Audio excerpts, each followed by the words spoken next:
Astrology versus human design. Two powerful systems that claim to reveal who we really are and why we're here. One dates back over 4,000 years. The other arrived in 1987 through a mystical experience. So in this video, we'll dive into what sets them apart, what connects them, and the unique insights each one offers. Whether you're a skeptic or a seeker, what we might uncover might just surprise you. The history of astrology goes back thousands of years and has been the lifetime study of thousands of academics and practitioners. Despite all the skepticism and mockery, this system has survived and been relevant to cultures for thousands of years, and I don't see that stopping anytime soon. To give the basics, what we call astrology, tracking the planets and their effects, originates from Mesopotamia around 2000 to 3000 BC, later spreading to ancient India and ancient Greece, which is where horoscopic astrology developed to give insight into the person and their life. The premise was primitive and simple. Celestial phenomena correlates with events on Earth. In its primitive days, when ancient Mesopotamians saw an eclipse in the sky, they believed it was an omen and that the death of a king was imminent. Reflecting their naivety, they would perform a substitute king ritual so that the curse of the eclipse could be applied to the fake king for the day, killing him rather than the actual king. This really reflects the early magic animistic values and worldviews characterized in integral theory by the magenta or magic stage of development. This is a pre-rational science of sorts, where magical and mythical planets and gods had a real power over the people. An eclipse was a real threat, for example, in which the magic sky god had the literal power to kill the king for lack of any other scientific, rational, intellectual development. This was a very early stage of development for these societies and their culture, and their practices reflected that. Over thousands of years, the knowledge was developed and evolved by the Assyrians, and later in ancient India around 2000 BC, and then in ancient Greece, where we pretty much know that techniques were swapped and developed between those two cultures, leading us to the chart-based astrology we know today. Greece had Vetius Valens, India had Parashara. Reflecting the worldview and stage of development of those societies, these astrological techniques aimed for predictive events, not only for the society and the tribe at large, think eclipse is going to kill the king, but to individuals as well. You'll get married at this time, you'll gain money at this time, so on. When the Enlightenment happened in the 1700s and the emergence of the orange modern stage of development as it's identified in integral theory came about, with its worldviews and values of science, rationality, logic, analysis, individualism, atheism, and the whole scientific revolution became mainstream, when all that happened, most forms of astrology were chastised, seen as a dirty counterpart to its true scientific discipline, astronomy. Any ancient religions or mystical or spiritual techniques associated with dogmatic religions or pre-rational thinking were now rejected by the culture because of their old dogmatic, outdated stench, which just couldn't cut it in the new scientific revolution, where every aspect of reality now must be proved empirically with data and evidence. And so much ancient wisdom were lost, as Western culture at the time threw the baby out with the bathwater. Instead of an astrologer advising the tribe that their crops would fail and the king would die, in the modern context, psychological astrology takes the archetypes of the planets, signs, and houses, and aspects between them to guide an individual in their life journey or with a specific psychological block. For example, career guidance, relationship compatibility, that sort of stuff. That's where we're at today. So there are primarily two camps of modern astrologers. Those who practice what we call Western or Hellenistic astrology, which is primarily influenced by the ancient Greek Hellenistic tradition, and those who practice the ancient Indian system called Jyotish or Vedic astrology. Of course, Chinese astrology, Sheng Zhao, is also a huge player in the East, but for the modern Western audience, we'll be keeping in mind Western Hellenistic astrology and Vedic astrology, Jyotish. Astrology has been witnessing a major revival and comeback in the last few decades after the green pluralistic stage of development exploded onto the scene in the 1960s. This really was the birth of all things hippie into the mainstream. The values and worldviews of this stage are perfectly mapped by multiple developmental psychologists, and it's often called the green, relativistic, pluralistic, or individualistic stage of development in different developmental psychology models. Since the New Age revolution of the 60s, astrology's made a comeback, and it's probably stronger now more than ever. A market research future report states that astrology's total market size was valued at $14.3 billion in 2024, with projected growth from $15 billion in 2025 to $25 billion by 2034, an annual compound growth rate of 6%, which is almost unheard of during previous decades. According to a 2024 Harris poll, 51% of Americans believe in astrology to some degree, whilst 18% are total believers, seeing it as meaningful and predictive. Millennials show the strongest engagement. About 65% of millennials consult astrology for career advice, and 81% say it helps improve their relationships. These types of statistics would have been unheard of 20 years ago. As for me, I think it's got about a 65% hit rate for psychological analysis and event predictions, which, whilst isn't 100%, is absolutely crazy considering we're just taking positions of planets in a sky and mapping a chart. It shouldn't happen. So to get even a 65% hit rate is insane. I don't buy everything totally. I'm not 100% bought in, but I use it as one of my tools in my multi-perspectival tool belt. I find that in retrospect, mundane astrology, the worldly event archetypal predictions, hit more often than not, and I've certainly seen in my own tendencies, reflections, and even career aspirations reflected in the archetypes of both Western and Vedic astrological charts. I think astrology is true depending on the specific system and calculations used, but only partially true, and must be used as one tool in the tool belt for understanding yourself and the reality we're in. I don't fully accept it and concede the many flaws in it, but I've experimented and researched enough to be convinced of it being a legitimate model of looking at the world. Most people don't understand that astrology, regardless of what system, is fundamentally archetypally predictive, not specifically predictive. If an astrologer can predict a concrete event in your future, something like you're going to travel to this specific country, meet a partner of this specific heritage, or work as this specific job title, they would be in the top 10 astrologers in the entire world. That would be completely insane. To set some expectations, most astrologers can archetypally analyze the characteristics of you, your interests, and perhaps characteristics and behaviors, with some general predictions for your future. For example, Jupiter transiting the 10th house, you're going to advance in your career to some extent, or take on a leadership or education role. Notice that it's not what company, what city, what job title, the pay grade. That's completely unrealistic. But the fact that there is a mechanism in reality that seemingly archetypally points towards future events in your life is completely mind-blowing in and of itself, and deserves intensely serious research and respect, even if it only had a 50% hit of accuracy. We simply shouldn't be able to tell anything about anyone from the time, date, and place of their birth, and yet those trained in the skill of astrology, which has been with us for thousands of years, seemingly have a decent chance at it. This obviously challenges a lot of our material, physical notions of reality and how time works as a whole. But how can anyone make life decisions or predictions about people based on their sun sign? Well, that's where 99% of people go wrong. To quote Rick Levine, the astrology that you are skeptical of is not the astrology I'm practicing. 99% of people's understanding of astrology is sun signs, Libra, Aries, so on. So of course it sounds ridiculous that one could premise life predictions on 1 out of 12 types. And all astrologers actually totally agree with you. It's complete nonsense and pseudoscience to judge based on one placement, because that isn't real astrology. So let's take a look at an actual astrological chart. It looks something like this. There's a circle visualization in Western systems and a diamond visualization in Vedic systems. Both show the same information in different ways.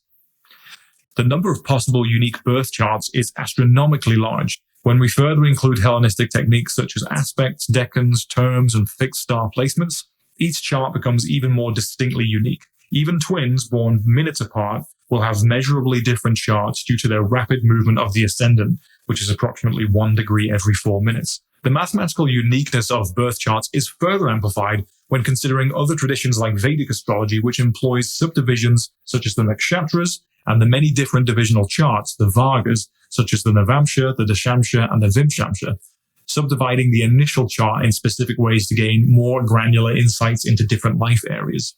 And I believe Vedic astrology has up to 60 different divisional charts, which is insane. So with the astrological chart being unique to the individual and even identical twins born minutes apart, and with a history of it being used to make personal predictions and analyses, it makes sense that as a valuable psychological tool, it shouldn't be discounted at all.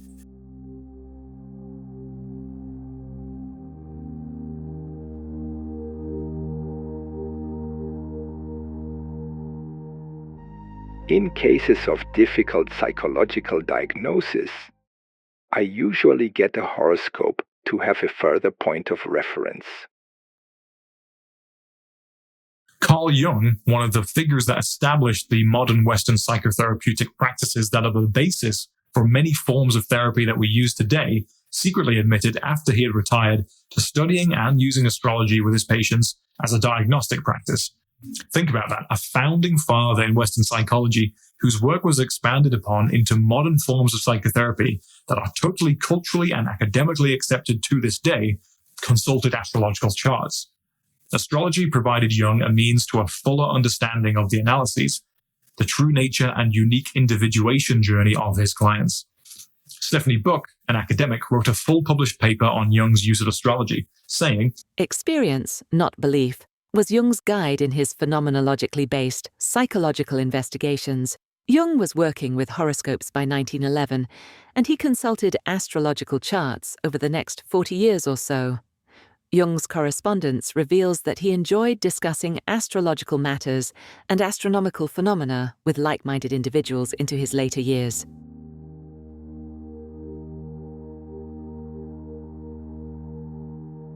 In 1987, something really, really weird happened. If you thought astrology was out there, you haven't seen anything yet. Because Human Design, a system that incorporates astrology, the Chinese I Ching, and a few other sources, has a very weird backstory. In 1987, a Canadian man born in Montreal called Alan Robert Krakauer had a mystical experience with what he calls a voice. And all good cult stories start out with something like this, but I'll get to that. Staying in the island of Ibiza at the time, Alan took instructions from this voice and essentially was taught the information of human design and spent the rest of his life teaching it and analyzing people's charts. He was 38 at the time. Although it's only really been around just over 35 years now, human design is also seeing a surge of popularity, especially since COVID. Human design isn't so far off from astrology as it uses planetary positions and the tropical zodiac as a basis for interpretation and all of its extra information. Human design is said to be a synthesis of a few different systems, astrology being the fundamental one, with the positions of the planets being mapped out to a tropical zodiac. But instead of zodiac signs, we have hexagrams from the Chinese Book of Changes, the I Ching, called gates, with subdivisions of the hexagram being called lines. In this image, the personality sun being positioned in hexagram 12, line 1. The I Ching is an ancient Chinese divination system, also known as the Chinese Book of Changes, which comes from ancient China around 1000 BC. The hexagrams are 64 symbols made up of 6 broken or unbroken lines, being a yin or yang line. The hexagrams represent different situations or conditions in life and are interpreted as dynamic patterns that reflect the changes and interactions of archetypal human experience. It's very much tied in with Taoism, emphasizing the constant flow and change of life. So here comes back our favorite founding father of modern psychotherapy, Carl Jung, who's also said to have used the I Ching as part of his psychological studies. I think he'd be very interested in this system today. With human design, we basically have the tropical zodiac divided into 64 hexagrams with their individual lines, up to 6 lines, with the planets being placed there, again, based on the time, place, and location of birth. An auric type is derived from the activations in the chart, a profile type, a decision-making authority center, and many other variables. Now, when I was first studying this system, my cult alarm went off hugely. Because I almost refused to consider that it could be real or make any sense. At first glance, it's just like someone bombed a New Age convention center and was scrambling to put the remaining mess into a system and then trying to convince everyone that it worked, and then hid every single learning material behind a paywall. So I consider myself open-minded, but even I thought this was just way, way too out there. My brain was refusing to accept it. My cult alarms were going off. But at the same time, I tried to remain open-minded and I tried to learn it step by step because my curiosity got the better of me. However, I do recognize more value in the system now. The information is so vast and can hurt your brain sometimes, and practitioners often use that fact to paywall it. But I found it significantly validating in a few different ways and personally think it's very much worthy of further study. Personally, I'm just put off by the intense marketing and paywalling. Then again, there is so much content and calculation behind this system. It's not a simple system that can be learned in a year or two. There's been an international community around human design for over 30 years. And I think only now, after the internet era, is it getting its full recognition. One cool thing I learned about the I Ching, which is a fundamental part of the human design system, is that it has 64 hexagrams of 6 lines each. So it's a bit like a 64-bit computer. The use of yin and yang lines are a binary system after all, and could represent a 1 or a 0, which is the basis of modern computing. Strangely enough, in the study of genetics, there are 64 codons in the genetic code corresponding to the 20 amino acids that make up protein.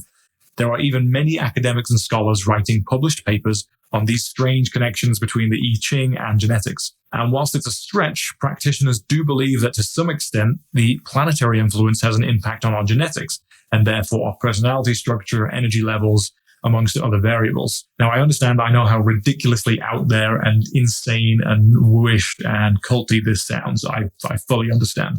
This is probably the single most woo-woo thing I've come across. And it really took some time for me to digest the key information without outright rejecting it.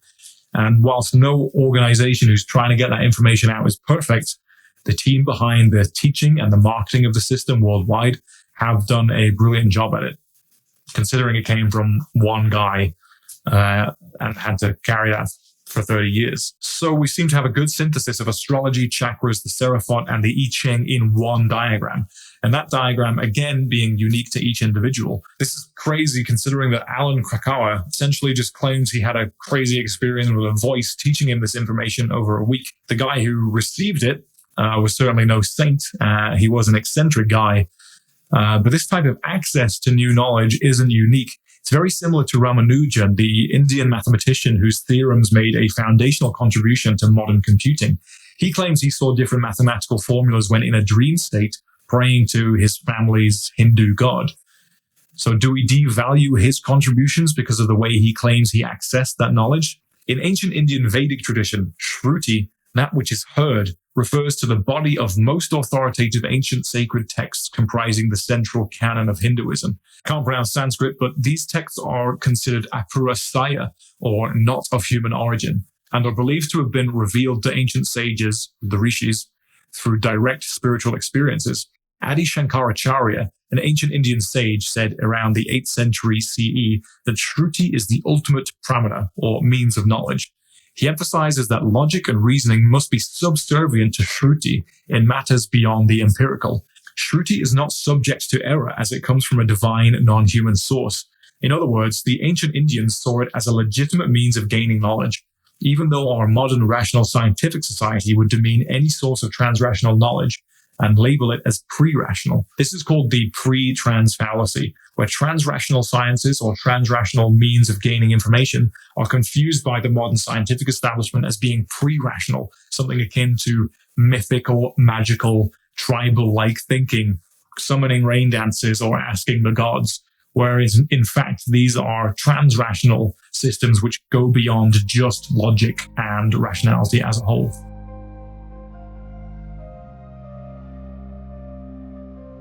So both astrology and human design serve as tools for personal insight, offering psychological and life analysis to help you better understand your personality, behavior, and internal motivations. Whilst astrology has a well-established tradition of event prediction, particularly in its Vedic form, human design leads more towards energetic alignment than forecasting.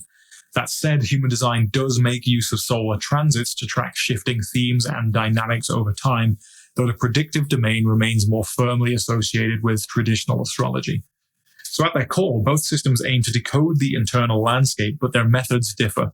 Human design introduces a unique framework by assigning you a type, each with a corresponding strategy and authority, a personal navigation system for making decisions that are energetically correct for you, rather than mentally or socially conditioned. In contrast, Vedic astrology might suggest specific upayas or remedies, such as mantras, rituals, spiritual practices, sadhanas, to help mitigate karmic influences and realign you on your path. Philosophically, human design feels more aligned with Taoism. There's an emphasis on surrendering to the flow of life, trusting your body's wisdom over the mind, not forcing outcomes, a kind of energetic wu way. Astrology, especially in its Vedic expression, fits beautifully into the larger Vedic ecosystem. It can inform Ayurvedic health treatments, guide one's spiritual sadhana, prescribe ritual remedies to help transform the karma, those seemingly fated life circumstances that appear beyond our control.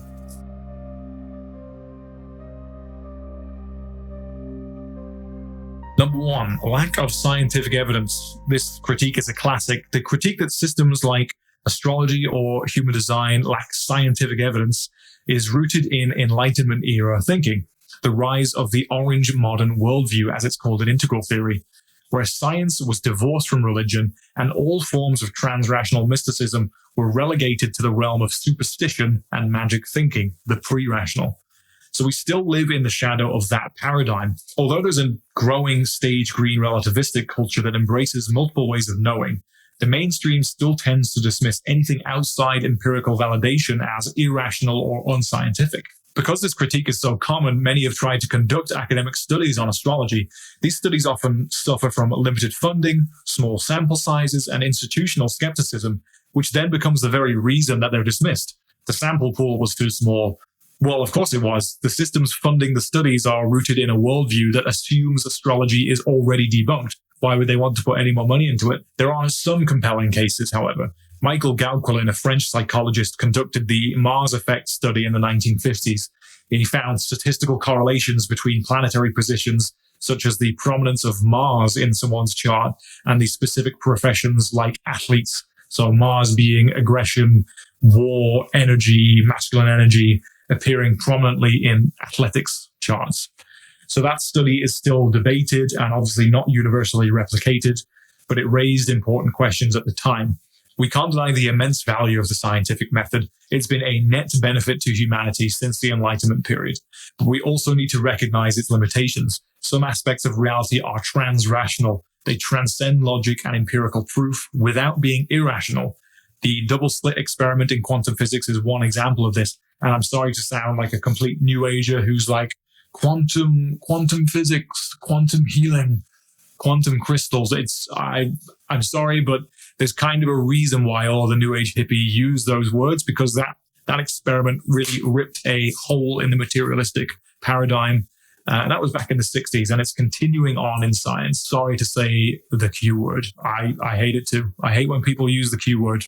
Please don't hate on me. Anything, when anyone says anything, quantum money manifestation, like I get it. It's horrendous. I hate that. However, there's a reason that people do use that phrase, because that experiment in the 60s and 70s did kind of rip a hole in the materialist paradigm at the time. Now, I'm not an expert on science, but I'm pretty sure there's even more mind-bending experiments happening now since it's 50 years later. So too often, scientists mistake the transrational for the pre-rational, reducing it to superstition or myth or magical thinking, when in fact they're two very different things. Reality includes pre-rational aspects, rational aspects, and transrational aspects. And maturity means integrating all three. Science alone can't explain why the universe exists. It can't fully capture love or gratitude or awe. Yet these are fundamental human experiences. Even in human design, the system's first teacher, Alan Krakauer, spoke about the influence of neutrinos back in the late 1980s. At the time, it seemed very far-fetched, but many of his claims have since kind of been echoed in actual neutrino research. Ultimately, even if we lack a known causal mechanism, the subjective resonance that these systems create for people cannot be ignored. Astrology has remained relevant for millennia, and it's not going anywhere. As Ernst Wilhelm said, both human design and astrology are forms of Jyotish, sciences of the lights in the sky. They are both the same kind of science. These systems live outside the traditional scientific paradigm. They're not meant to be measured with a ruler.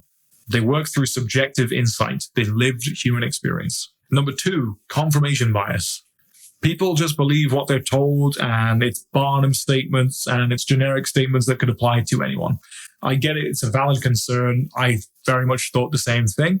My personal experience says otherwise. When I first heard a talk on the projector type in human design, I actually cried, I laughed, I felt a huge sense of relief, genuinely, because every word out of that talk completely resonated. It felt like someone was finally putting my inner life into words. It wasn't because I believed it. I believed it because it was already true within my experience before I have even discovered this system. This system put words to my experience, which resonated so highly that I did have a big emotional reaction, because it's like a huge click. It's a rare moment. I don't mean to hype that up. I don't get many moments like that in life, but that was certainly one of them. And that's what led me to diving deep into this system, despite my initial skepticism. So, of course, after learning more, I did begin following the general advice given for the projector types, not out of blind faith, but because it aligned with the way I had always moved through the world. It was a rational explanation of an intuitive inner experience that I sort of knew beforehand. And then this system kind of gave words to it, which was very interesting, very interesting. And that's a story that I've heard countless times from other people encountering human design or even their astrological birth chart for the first time. It's deeply validating in a way that other systems aren't. So before diving into these systems, I'd already done years of introspection and personal development in my early 20s. I was doing psychological metrics, strengths assessments, values assessments, scientifically researched positive psychology. I was very much into a lot of the positive psychology movement, discovering strengths, values, weaknesses, sense of mission statement, nothing completely out there, just something nice, grounded, practical to help me understand myself in my early 20s. Only years later, when I was really getting into everything, was I shocked to find that astrology actually echoed many of the same truths that I had found through Western psychology and other personality metrics and assessments. So even a few years ago, I would have said astrology was nonsense, but it's only after what I was learning about my chart and how that reflected in my previous introspection that the two really synchronized very well that I had to take it seriously. So when you discover, for example, what it means to have the moon in Scorpio in the 7th house, it resonated so precisely that I could no longer dismiss astrology as vague or meaningless. You should have seen my face when I learned that my natal Jupiter, which is the positive planet associated with expansion, was placed in the Vedic Nakshatra, the subdivision of the fixed stars called Shravana. And Shravana's symbol is an ear, and it is associated with listening, sound, music, hearing. And since I was about 15 years old, I've been doing audio engineering, sound engineering, guitar, music. So it was a very specific match, which led me to pay extreme attention to the nakshatra symbolism in the Vedic system. It was too on the nose to be coincidental. There was also a time when a Vedic astrologer, without knowing much about me at all, had a guess that I was interested in more progressive types of guitar playing. Now, he only knew that I was into music. I didn't say that I played guitar. I didn't say anything else. I just said I was interested in music. I wanted to keep the information as limited as possible. This guy, through whatever means, somehow had an accurate guess that I was into progressive types of guitar, which is completely true. I love prog rock and the 70s progressive rock and been playing electric guitar since I'm 10. So obviously when something that accurate hits you, based on the information of your time, date, and place of birth, kind of shatters your illusions about this being vague or Barnum statements or, oh, it could apply to anyone. It just got rid of that doubt for me. So this isn't blind acceptance, it's recognition. And it's not really fair to say that it's all Barnum generic statements, because having an Aries ascendant with the ruler of the 8th house conjunct the moon, trine Saturn in the 11th house, is not a generic Barnum statement. Neither is being a single definition splenic projector with a 5-1 profile and a personality sun in gate 31, line 6 in the human design system. That's a relatively simple description from human design. The possible combinations in both astrology and human design are essentially infinite. The more nuance you add, the less likely it is that someone is simply being tricked by vague generalities. Number 3, inaccessibility and elitism. I definitely understand this critique too. These systems can feel inaccessible, maybe slightly elitist, especially when framed in very dense jargon or gate-kept by the so-called experts. But that's also true of any advanced field of skill or knowledge, whether it's neuroscience or medicine or physics or the trades. In Vedic tradition, there's an old saying that Jyotish takes several lifetimes to learn. That's how deep and complex it can get. Human design, in my opinion, is no different. There's years of study and lived experience which are often required to give truly useful insights.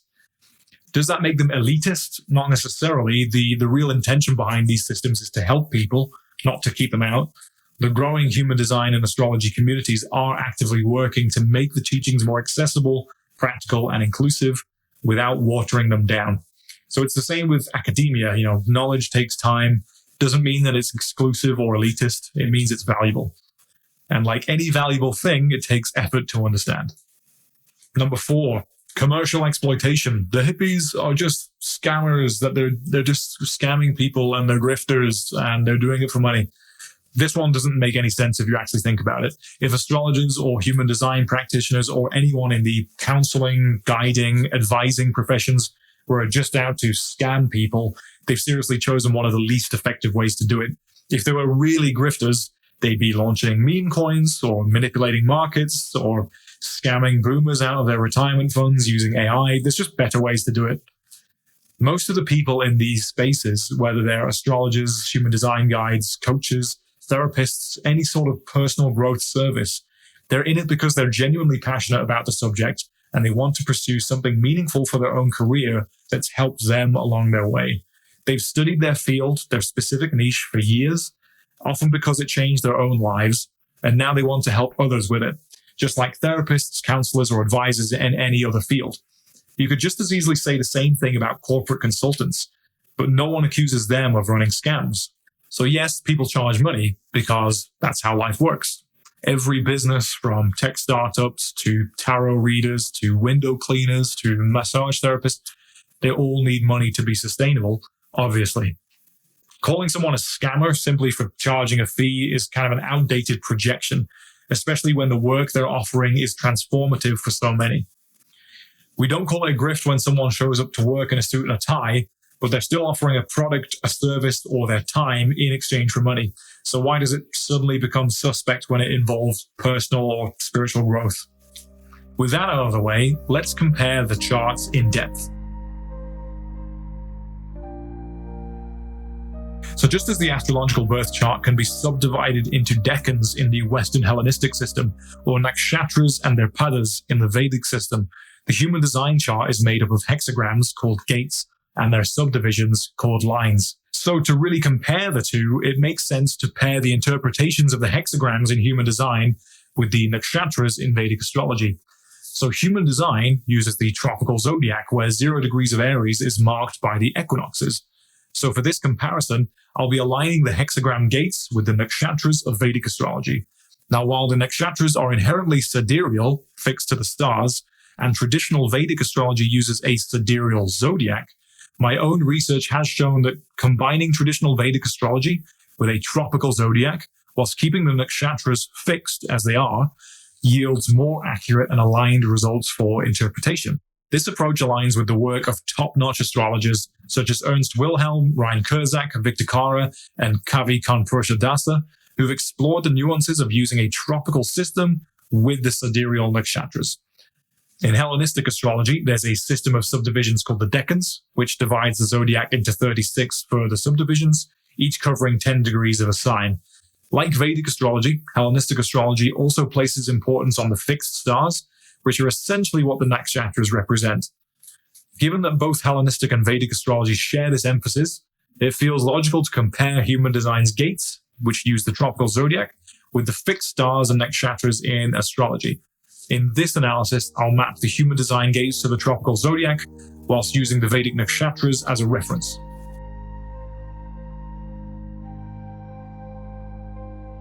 So in this section, we're going to be taking a really in-depth look comparing the gates with the nakshatras of Vedic astrology. Now, we're using a tropical Vedic system here. The zodiac is informed by the equinoxes, but the nakshatras, being inherently sidereal, stay in the same position as you'd expect to see them in a sidereal chart, to keep it simple. So the Ashwini nakshatra is going to be starting at 24 degrees and 7 Aries. Okay, this is going to be a big section because we're going to do an honest deep dive into comparing the human design gates with the Vedic nakshatras as per a tropical Vedic system. If you're not into the precise calculations, I'd advise you to take a look at the work of Ernst Wilhelm, Ryan Kurzak, and Victor Kara to find out my justification for mapping the tropical zodiac positions of the gates in human design which are given by the Ravi I Ching to the degrees of the sidereal Vedic Nakshatras when we use a tropical zodiac on top of that. It can get a little bit confusing, not very beginner friendly, but if you're confused about that, take a look at the work of those guys. So we have a basic table here. We've got the gate number, the gate or the hexagram, as it's called in the I Ching, the name, the tropical zodiac position, the associated nakshatra, some notes on the nakshatra, the archetypal associations, then the notes between the gate and the hexagram, and then a rough alignment score where I've tried to compare the similarities in the interpretations and the archetypal energies between the two. So if you want to follow along with my notes, you can download a free PDF and Excel sheet in the description where you can follow along and add your own notes. I was going to try and make this into a cool graphic, but it's just such a huge table. So you can download the Excel sheet and the PDF, add your own notes, and follow along. So let's start with gate 25, Innocence, the spirit of the self. The tropical zodiac position here is at 28 degrees at Pisces through to 3 degrees 52 of Aries. So this, to start out, we're kind of starting at the end, beginning at the beginning. It crosses the end of Pisces, the very end of the tropical zodiac, enters the beginning of Aries. So it kind of has this very last and very first type of thing going on. The nakshatra is Uttara Bhadrapada. So the Uttara Bhadrapada nakshatra is translated, and I'm using Victor Kara's translations here, above the altar. Symbol is twins, detachment, dissociation. The translation from Victor Kara is it needs to sanctify to extract essence. It's ruled by Saturn. It's associated with the serpent god, the power of the unknown, the Kundalini, and the renunciate warrior. In the Brihat Parashara Horus Shastra, which is the number one kind of ancient Vedic text for Jyotish or Vedic astrology, I'm taking some notes from that ancient source as well. It's associated with being of the Rishi Kshatriya, the spiritual warrior class. Some notes on the gate or the hexagram. I have got these from the Ravi Ching and some other online sources. So primarily coming from the Ravi Ching, maybe some other online sources to back up my ideas. So in the gate 25, we have the perfection of action through uncontrived and spontaneous nature. Some notes on the hexagram. It's called the perfection of action through uncontrived and spontaneous nature. It's a gate located in the G center associated with direction. And from the Ravi Ching, it says that this is the gate of the spiritual warrior. So straight off the bat, we have this 6 out of 10 alignment score. So we've got this duality going on between the second last nakshatra, Uttara Bhadrapada, and the starting cycle of the human design gates. So gate 25 is about that fresh start. It's very appropriate for being the first gate in the wheel. It's about the fresh start, whereas Uttara Bhadrapada is a bit more about spiritual finality, the depth of wisdom, the introspection, the spiritual release, this sense of finality, the last step on the evolutionary, roadmap, as it were. So it's not a great lineup there, but however, we both have this literal description of the spiritual warrior, this initiatory, divine initiation to the pattern of the archetypal energy. The warrior of inner transformation versus the outer finality in the beginning. The Brihat Parashara Horus Shastra, which is the authoritative ancient Vedic text on Jyotish, specifically mentions the Rishi Kshatriya class, spiritual warrior, whereas in the Ravi Ching, a completely unrelated text, we get a description that this is the gate of the spiritual warrior. Why spiritual warrior? Because it's the very first pattern in this wheel. It's divinely inspired. It's got the initiatory energy. It's very archetypally appropriate to be the first gate, the first thing in our evolutionary developmental wheel, so to speak. So it has a good rough comparison there. The next gate is gate 17, hexagram called opinions or following. This goes from 3 degrees 52 through to 9 degrees 30 of Aries. Again, it still sits within the Uttara Bhadrapada nakshatra, that that finality, that serpentine, kundalini, renunciate, spiritual warrior type associate. From the Ravi Ching, we get the gate of the student and the teacher, the formula, the right eye. And in the 6th line, there is a description of the bodhisattva, the sense of enlightenment and then service. And it's an ajna center gate associated with that 3rd eye center. So the alignment is pretty good here. We have this leadership through wisdom rather than force, accumulated wisdom of Uttara Bhadrapada that we get before leading. Remember, that gate is the gate of opinions as well. The characteristic is having strong opinions. There's nothing specifically about opinions between in Uttara Bhadrapada, but a good leader collects wisdom as a good follower first. So it's a rough match. Gate 21, the hunter, huntress, also known as biting through, goes from 9 degrees 30 to 15 degrees 07 of Aries. The nakshatra, it crosses over Revati and Ashwini. Revati nakshatra is the nourished. The symbol is fish, love, nourishment. The translation from Victor-Kara, a description from Victor-Kara is it needs calves for cows, coming from the ancient Vedic text. And it's ruled by Pushan, ensuring safe passage and completion. This protector of souls, requiring control over circumstances. Now, if we look at Ashwini nakshatra, which it also crosses over, we have the horseman, the symbol of the horse's head, health, charisma, and a description from the Vedic texts, it needs the town for followers.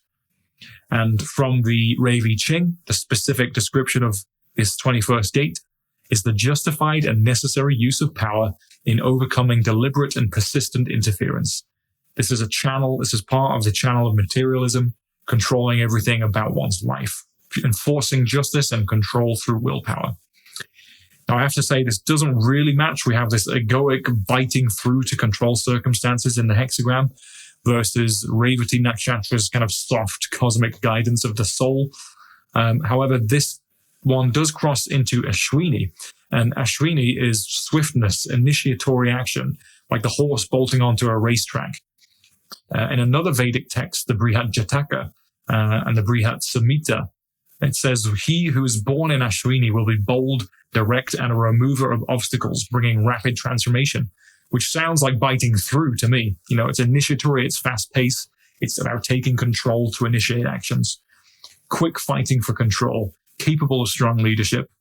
This gate is in the ego center in the human design system and is called the gate of the CEO, the person who controls the resources. And a quote from the Rig Veda, that the Ashwins, the twins that this nakshatra is represented by, they bring good to the starving and health to the suffering, which links to the channel of materialism, because as the CEO, the leader, you bring resources to the tribe. Ashwini can also punish when the law isn't followed. So gate 21 will bring violence to injustice.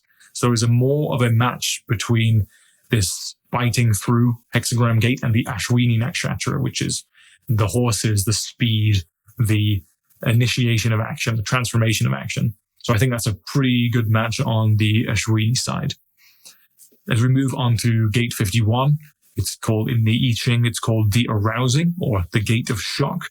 Goes from 15 degrees Aries to around 20 degrees of Aries. Again, this is in the Ashwini nakshatra. That symbol of the horse's heads, the health, the charisma. The Ashwini born will be bold, unafraid, and ever ready for action. And from the Ravi Ching, we have the ability to respond to disorder and shock through recognition and adaptation. The individual initiative, the competition. So the Trigat, so this is very much about competition and responding to disorder and shock. This gate of shock and the ability to deal with shock and shocks of life. And interesting note that the trigrams of this gate are thunder over thunder, which is a very arousing quality. This is a shocking quality. It's about leaping into the unknown. So I gave this a 7 out of 10 because the initiatory action of Ashwini, like the horses bolting at the start of the race, associated with also with Aries, which is the first sign. It's a fire sign. It's about the self, initiation, doing and then thinking. It's a real match there. From the Rig Veda, the Ashwins come like lightning, swift and sudden, restoring life where there was none. So both the gate of shock and Ashwini are bold, shocking, dramatic, and initiate new action. And Ashwini needs the town for followers. It needs to recognize chaos and then say, everyone, follow me out of this initiatory chaos. Both share the image of lightning, interestingly. So remember when I'm comparing these, that these are two completely different systems which basically have no claim to another and have mapped, as human design has mapped the gates to this specific section of a tropical zodiac, and the Nakshatras, which I'm using in reference to a tropical zodiac here as well. Let's go to gate 42, the gate of increase, or the gate of growth, around 20 degrees of Aries to 26 degrees of Aries, still in the Ashwini Nakshatra. And from the Ravi Ching, for the gate of increase, we get the expansion of the resources, which maximizes the development of full potential, or maximizing the potential of beginnings through expansion. From the I Ching itself, it furthers one to cross the greater water, which is a bit more of a archaic Chinese translation. So I gave this a 6 out of 10 for the match. There's a sort of a link between granting movement to the immobile and vision to the blind and strength to the weary from the Rig Veda, which is all associated with the Ashwinis, which is increasing the life force and expansion, which maximizes that development of the full potential. It's the bringing of resources, which allows for expansion to happen. And Ashwini is, again, the first nakshatra, indicating a new cycle of growth. First, the beginning, then the increase, which is the expansion of the beginning. So it makes sense for this gate of increase and growth to be like the third in this initiatory nakshatra.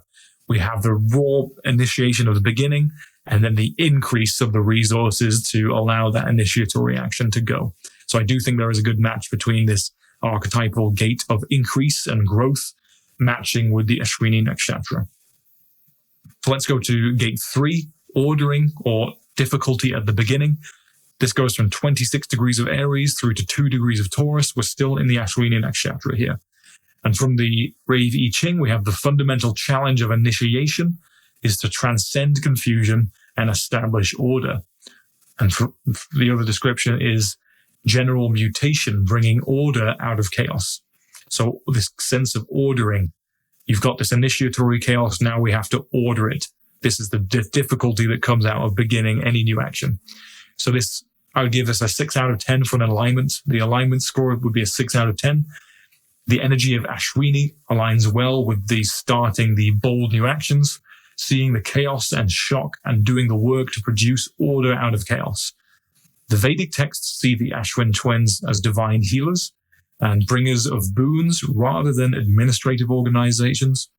But there is a sort of a link of organizing things. So I don't think it's incredibly well linked, this sense of ordering, getting things structured, and this sense of difficulty at the beginning of an action as a characteristic versus that more initiatory, bold Ashwini Nakshatra. There's a rough connection. Let's go to gate 27, which is called caring or nourishment, the gate of nourishment, going from 2 degrees to around 7 degrees of Taurus. Now this crosses both Ashwini and Bharani nakshatras. And Bharani is the regulator. The symbol is that female reproductive system. It's about duty, rules, that the pain of looking after something. And a description from the Vedic texts is it needs repression to repel.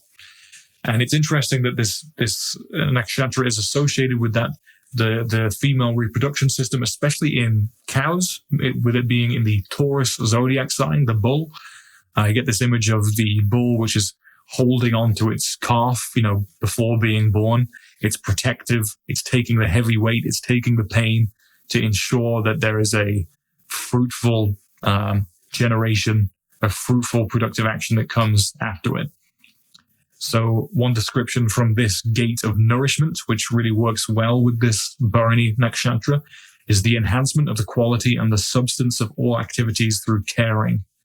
And from the Ravi Ching, we get without nourishment and caring, nothing can survive, which is fascinating because it matches really well with the Bharani nakshatra, which is about that symbol of the bull holding its it's young.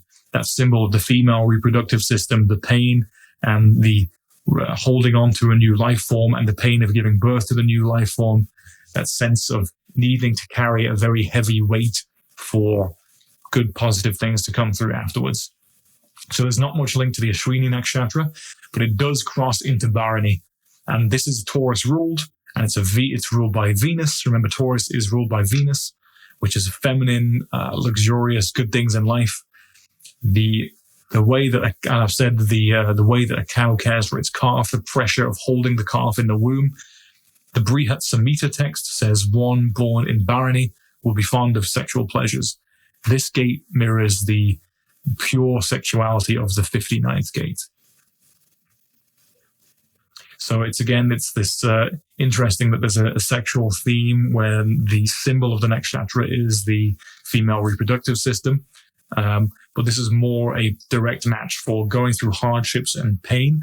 And that, as we say in the Ravi Ching, the enhancement of the quality of substance of something through the act of caring. It's caring, characteristic of being caring and nourishing.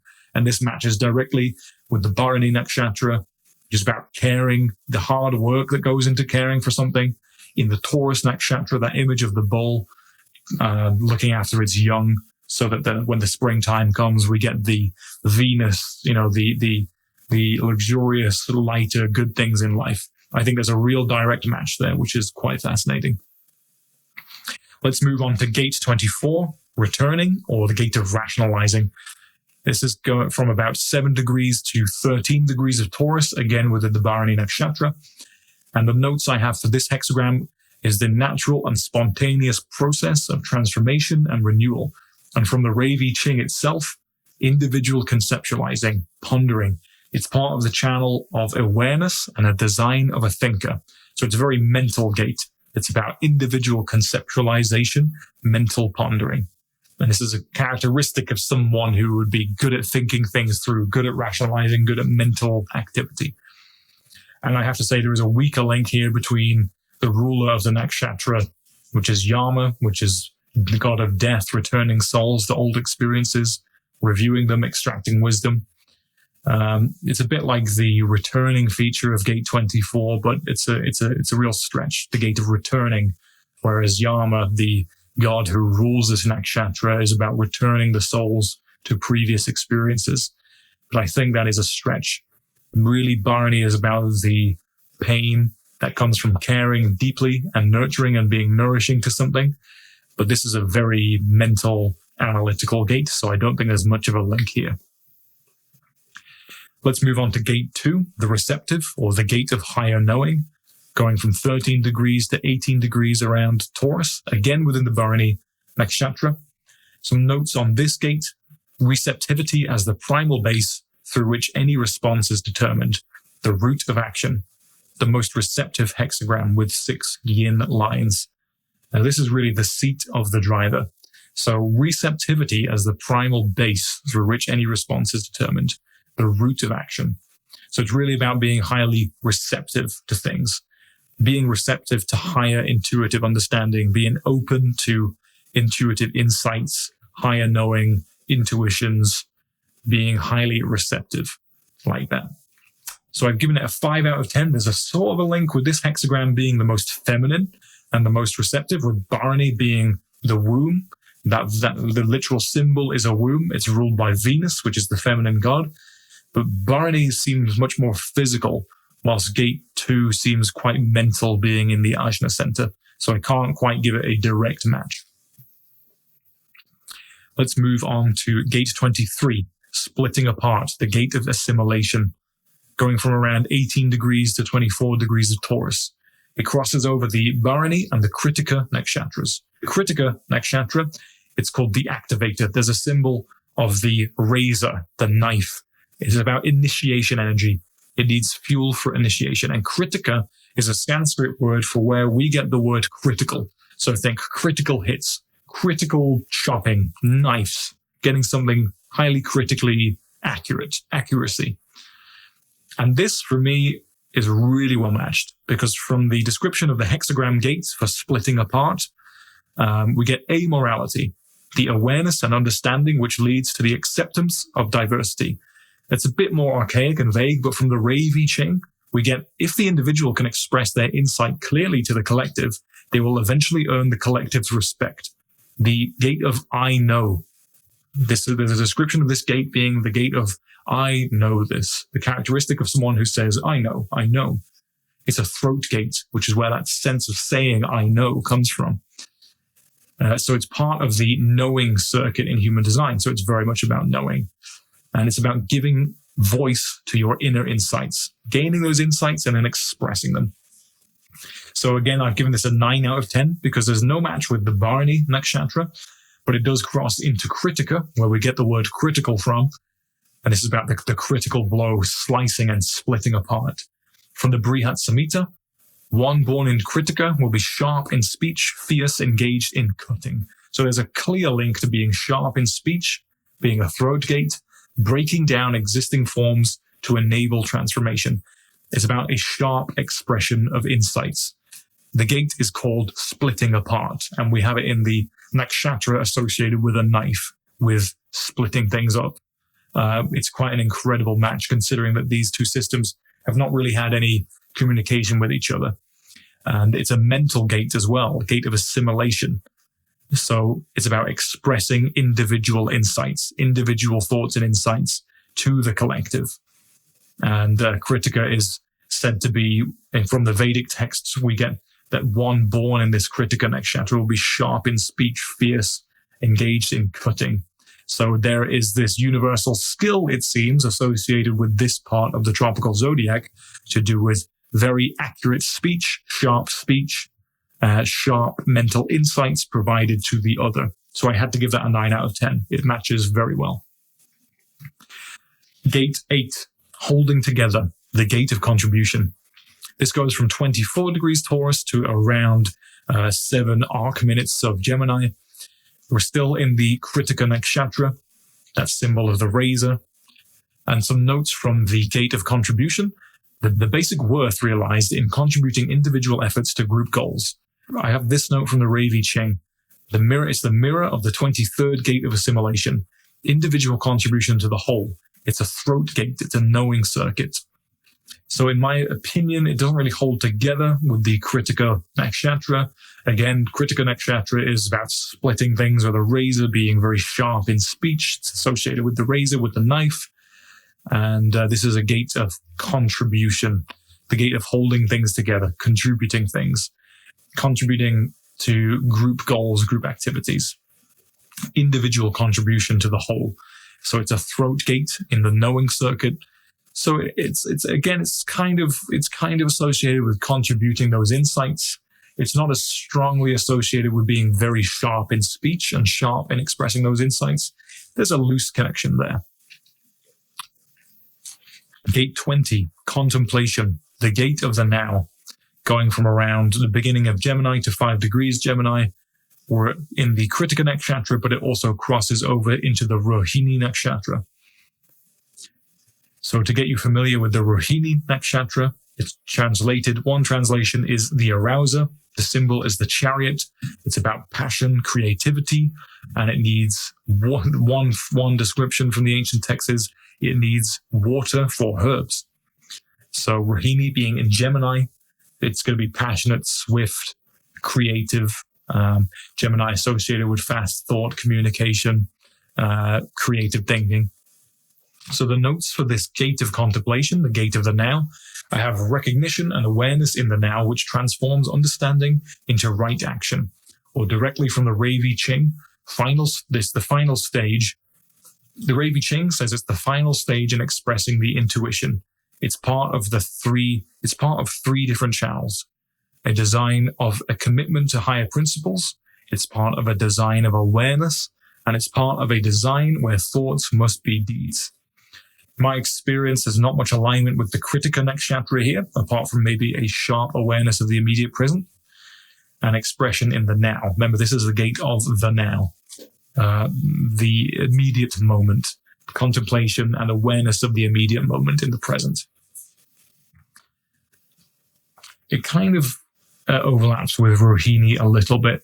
So Gemini is obviously linked with swift communication and expression, and maybe the expression of insight in the present moment.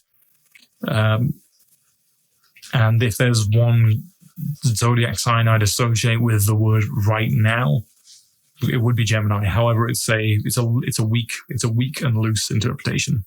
So I'm not giving it much credence there. Gate 16, enthusiasm, the gate of skills. This goes from around 5 degrees to 11 degrees of Gemini. It's in the Rohini Nakshatra. Rohini, the arouser, the symbol of the chariot, passion and creativity. It is water. So again, the note of this gate, the gate of skills, the gate of enthusiasm, is the great art of enriching life by the harmonic channeling of energy. And from the Rave I Ching directly, it's the ancient Chinese hexagram of music, dance, and the arts, the skills for living, skillful action, and the joy of mastery. So it's clear that this gate 16, the gate of skills and enthusiasm, associated with the arts, like being a good poet, a good musician, a good dancer, there's a real strong alignment with Rohini's passion and creativity. It's an arouser. Rohini is about arousing things, whereas gate 16 also has that sense of enthusiasm and being aroused from your passion. And from the Brihat Samhita, this ancient Vedic text, says one born in Rohini will be nurturing creative endeavors. So clearly it's to do with the arts and skills in the arts. So in the Mahabharata, Krishna is born under Rohini and embodies Leela, the divine play, using skill and charm. And the moon rules the Rohini Nakshatra, which is a link to the arts. And moon is associated with the arts in some astrological schools. So it's about patient labor and clearly a clear link to artistic skills. The gate of enthusiasm and skills, with the Rave I Ching pointing to music, dance, and the arts. And it lines directly with the Rohini Nakshatra being this arousing, this one born in Rohini will be nurturing creative endeavors, and Krishna embodying the divine play using skill and charm. It's a really strong 7 out of 10, maybe 8 out of 10 alignment. Again, there may be some instances where the alignments don't work here, but where they do, it's very compelling because these are systems thousands of years apart. Obviously, for Vedic astrology, it goes back thousands of years, and human design comes from one guy, and the gates from the I Ching are even a different order from the original ordering. So the fact that they've chosen these specific sections of a tropical zodiac to place these archetypal energies in, and the fact that there's some matches going on is quite suspect in my view.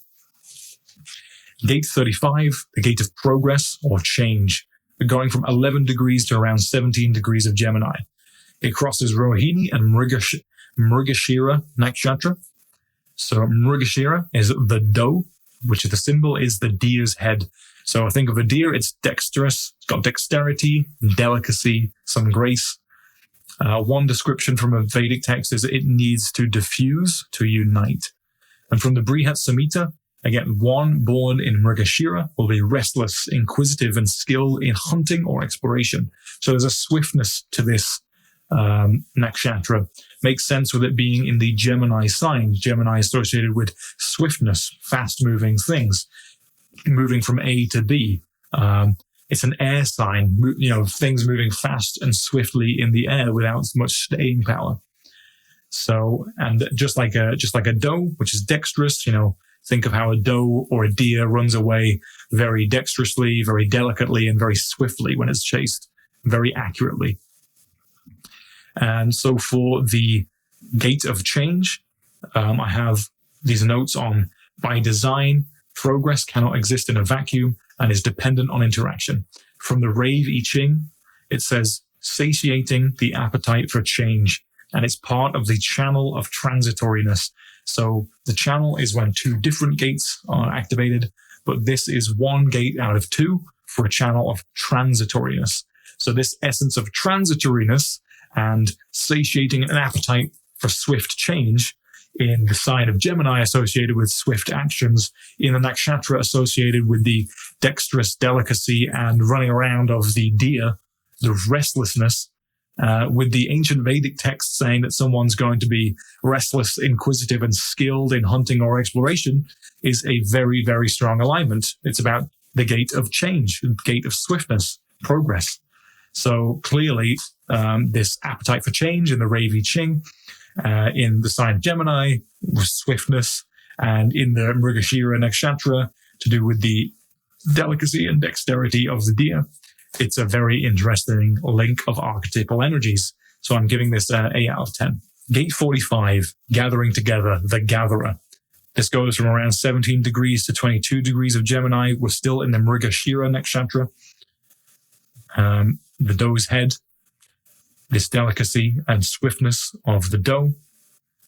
The notes I have for this gate of the gatherer: the natural and beneficial attraction of like forces. And from the Ravi Ching directly, part of the design of a materialist. It's the gate of the king or queen. The 45 is the greeter, is the gator of the pasha. It says, I have this land, but I'll allow you to hunt on it to make sure I get the best piece of meat. So this gate of the gatherer, or gathering together, I give it a 6 out of 10 alignment, because with Mrigashira, it's a bit more of an innocent, wandering, swift energy, symbolized by the deer or the deer's head. The wandering deer, the dexterous deer that runs away. The deer is still a good hunter, though.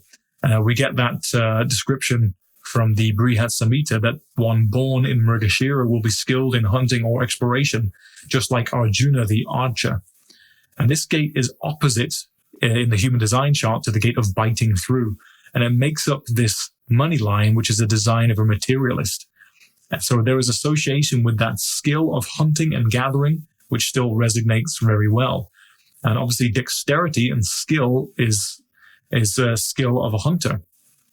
The ruling planet of Mrigashira is Mars, which is, the warrior, the hunter. And from another Vedic text called the Shatapatha Brahmana, when Mrigashira reigns, let the seeker gather herbs and incantations, for this star opens paths to hidden wisdom and remedies. So it's a very interesting link to gathering stuff, the hunter-gatherer, gathering your resources together, the attraction of like forces, the part of the design of the materialist, getting the good stuff, hunting for the good stuff, gathering the good stuff together, hunting and gathering, going out and about. So we have not only this gate of gathering together in a sign of Gemini associated with fast movement, going out and about, going from A to B, in a restless nakshatra, which is associated with skill in hunting. And it's opposite the gate of the hunter in the human design system. And, it's obviously, you've got the gate of the hunter and then the gate of the gatherer, making this archetype of hunting gathering. So there's a really strong match here, I think. Incredible that the Vedic nakshatra associates it with skill in hunting, and the gate is called gathering together and is opposite the gate of the hunter in the I Ching. It's very interesting. Obviously, like Arjuna, the archer, and from that Vedic text, the Shatapatha Brahmana says that when Mrigashira reigns, let the seeker gather herbs and incantations. Another sense of gathering things together. So this is a really strong match in my view. Very interesting. Gate 12, Standstill, the gate of caution. This is going from about 22 to 28 Gemini. Again, we're still in the Mrigashira Nakshatra. My notes for this gate of caution, the gate of standstill, the quality of restraint and importance of meditation and inaction in confronting temptation. So from the Ravi Ching, it's specifically about not doing. Social caution, wariness about the collective, aloneness, essentially this stopping and thinking before you act. This gate of standstill, being cautious, stopping. So I have to say this is a 4 out of 10 match. This does not really match. There's a theme of withdrawing, being cautious, coming to a standstill. It doesn't really align with the wandering and hunting ideals of Mrigashira or Gemini, to be honest. However, a good hunter, like the deer, knows when to be still and have some caution, but that's a far stretch. So we have this fundamental mismatch here, this swift hunting, dexterous nakshatra inside a gate of standing still. So not really a match. Gate 15, extremes, the gate of modesty. This is from about 28 degrees Gemini to 3 degrees of Cancer. This crosses the Mrigashira and Ardra nakshatras. So to get you familiar with the Ardra nakshatra, Ardra is the storm. The symbol is a teardrop. It's destruction of injustice. One description is it needs predators to destroy. One born in Ardra nakshatra will be intense, transformative, and skilled in destruction or renewal. They will weather storms to reveal clarity. Destructive rain, cleaning the earth. So it's very much a stormy, emotional, destructive nakshatra. Intense, emotionally intense, destructive, transformative, like a storm that clears away the earth. So for the gate of modesty, the gate of extremes, the notes I have for this human design gate, the quality of behavior which expresses the proper balance between extremes. From the Ravi Ching directly, we get through this gate, the possible extremes that are lived out. So this is a gate of extremes. The gate is called extremes. It's a gate of modesty. The gate is literally called the gate of extremes. So it's an 8 out of 10 match. There's not really an overlap with Mrigashira nakshatra, but Ardra is literally the storm. And gate 15 is the gate of extremes. Ardra is destruction and renewal and balance of extremes, which is what gate 15 is all about. Ardra, the nakshatra, is ruled by Rahu, the North Node, which is about intensity, transformation, and obsession. So it's inherently to do with extremes. So there's a clear sense of extremes here. This archetypal energy of the extreme. You get the gate of extreme landing basically just into the Ardra nakshatra, this destructive storm, this extreme storm archetype. So a very strong match there. Gate 52, inaction, keeping still, mountain. This goes from around 3 degrees to 9 degrees of Cancer. We're still in Ardra nakshatra, the emotional, destructive storm nakshatra. So the notes on the gate of inaction, temporary and self-imposed inaction for the benefit of assessment. Directly from the Ravi Ching, we get focusing and channeling energy, which is part of the channel of concentration. So this gate makes up 1 out of 2 gates for this channel of concentration. So I have to say this is a 4 out of 10. Ardra isn't a very inactive nakshatra. Ardra is a huge destructive storm, and this is a gate of inaction, the mountain. So even the water element and the earth element doesn't really add up there. There is a sense of caution in the storm to wait for clarity, which both the hexagram and the nakshatra share, that sort of calm before the storm. But that's a real stretch, so I'm giving it a 4 out of 10. It doesn't really add up.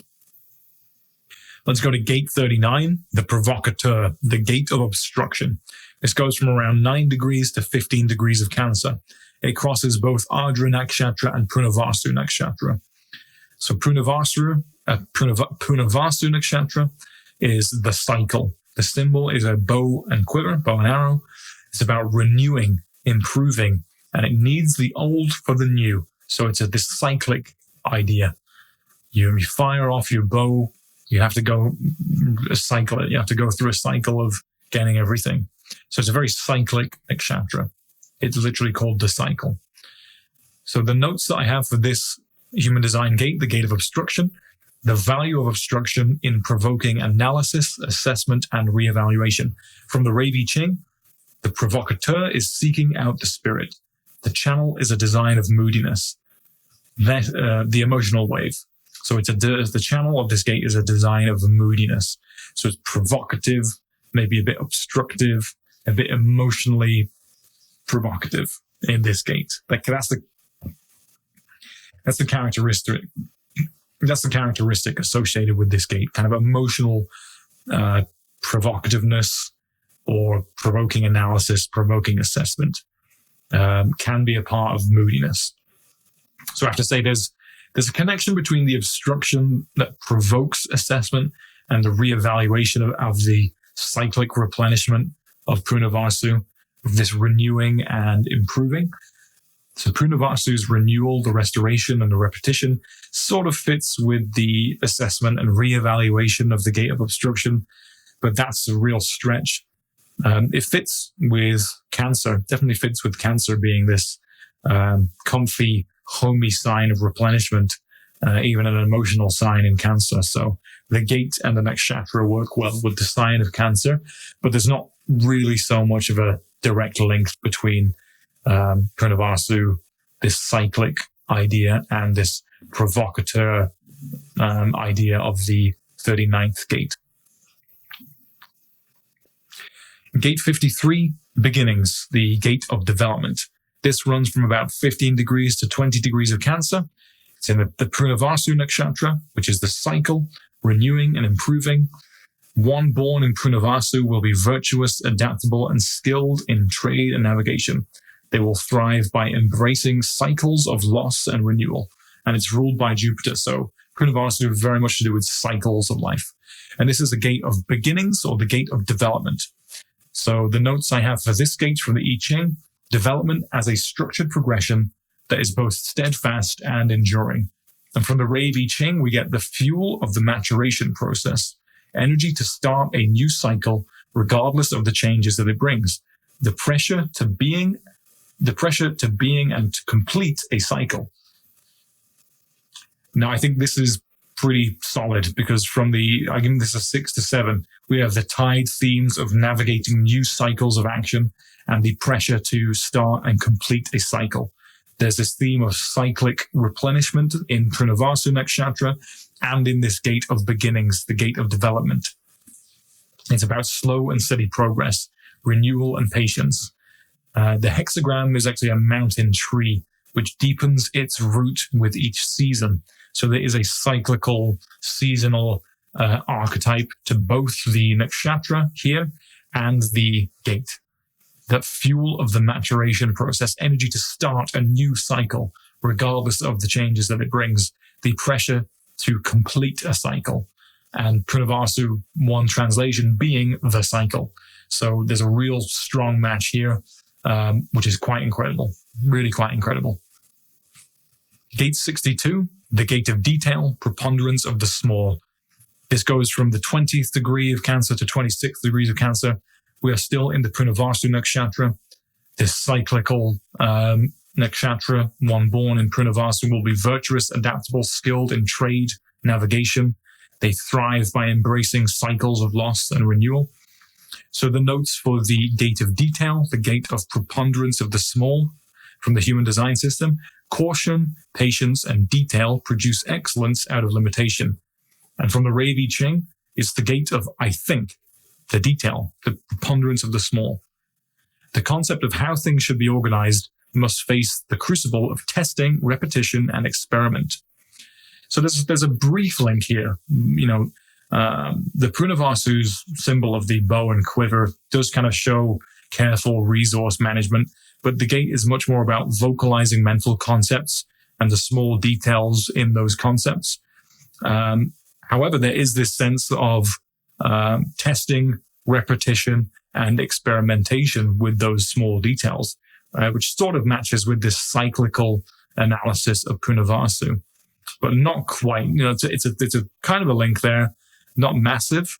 And the characteristic in human design is more about if someone has the gate of detail, they can get down, they can mentally express those tiny little details, chop things up into tiny bits, analyze them well. But there is a sense of repetition and experimentation and a cyclical review of that mental concept that they can express, which sort of matches with Purnavasu's cyclical energy. So I'm not going to overdo that one. There's a rough link, not super well linked, so 4 or 5 out of 10.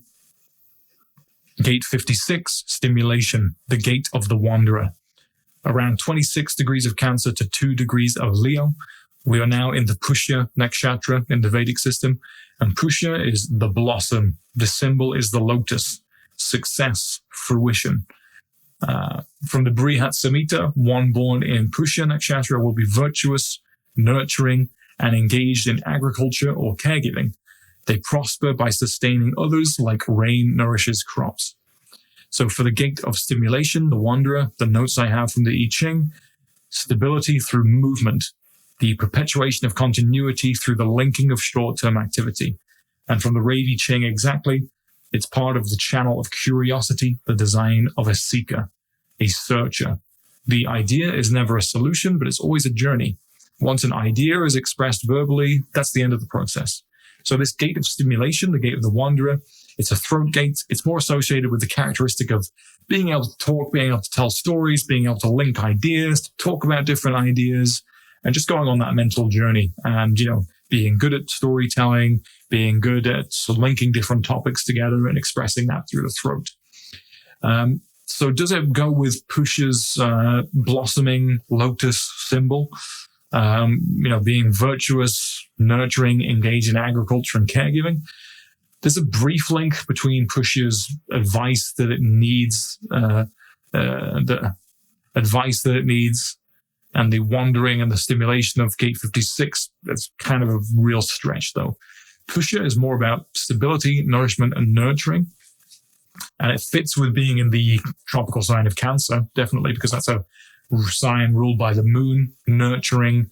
Cancer is the homeland, the family, the ones you care about, the ones you want to protect. And so Pushya, this successful blossoming and caregiving and nourishing, goes very well with this sign of Cancer. But the gate of stimulation in the human design system is more about talking about concepts and finding links between ideas and engaging that through the throat. So it's not really a direct link. Gate 31, leading, the gate of influence. This goes from 2 degrees to 7 degrees of Leo. It's part of the Pushya and also crosses into the Ashlesha Nakshatra. So to introduce Ashlesha Nakshatra, it's called the embrace. The symbol is the coiled snake. It's about seduction, intrigue. It needs to seduce to embrace. And from the Brihat Samhita, one born in Ashlesha will be cruel, a poisoner, sinful, fierce, and will deal in poisonous articles. So there's something shady and mysterious and seductive about this nakshatra. Again, I think it's pretty good that the gate of leading and influence is in the tropical sign of Leo, the leader, the king. So looking at gate 31, leading, from the I Ching, I have the law of friction, whether active or passive, that engenders transference and thus influence. From the Ravi Ching, this is the gate that says, I lead, I am the leader. Manifesting influence, the verbal claim of I lead. It's part of the channel of the Alpha, a design of leadership. So clearly associated with leadership, influencing qualities, being a team leader. It doesn't really align with Pushya Nakshatra, which it crosses, but Ashlesha, the nakshatra that we're talking about, does land in Leo, which is the classic astrological sign of leadership. The skills of healing and deception don't really align with the leadership theme of the human design gate. Again, it's about this coiled snake, the seduction, the being cruel, poisonous, sinful, fierce, dealing in poisonous articles. Doesn't really go with leadership, so rough link. But I do like how it lands in Leo, the sign of the leader. Gate 33, privacy, the gate of retreat, going from about 7 degrees to 13 degrees of Leo. We're firmly in the Ashlesha Nakshatra here. The Ashlesha Nakshatra being the coiled snake, seduction, intrigue, seduce, embrace. So my notes for gate 33, privacy, retreat, active withdrawal, and the transformation of a weak position into a strength. From the Ravi Ching, the need for privacy. Before a new cycle can begin, reflection on the old cycle.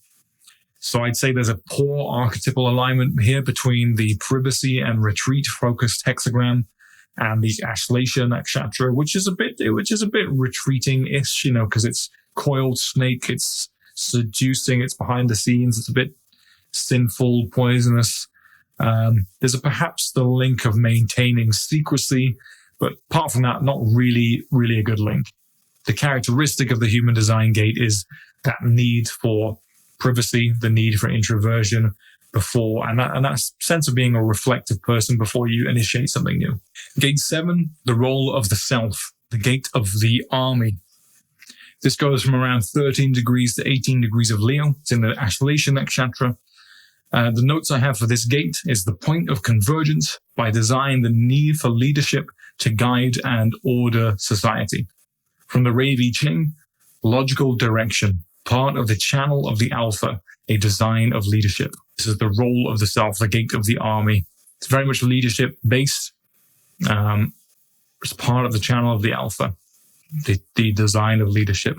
Again, no real convergence between this coiled snake, this seductive, poisonous, slightly dark nakshatra, and this hexagram. Not a real match. Gate 4, formulization, youthful folly. Goes from 18 degrees to 24 degrees of Leo. It crosses the Ashlesha and Magha nakshatra. So Magha is the authority. It's the throne.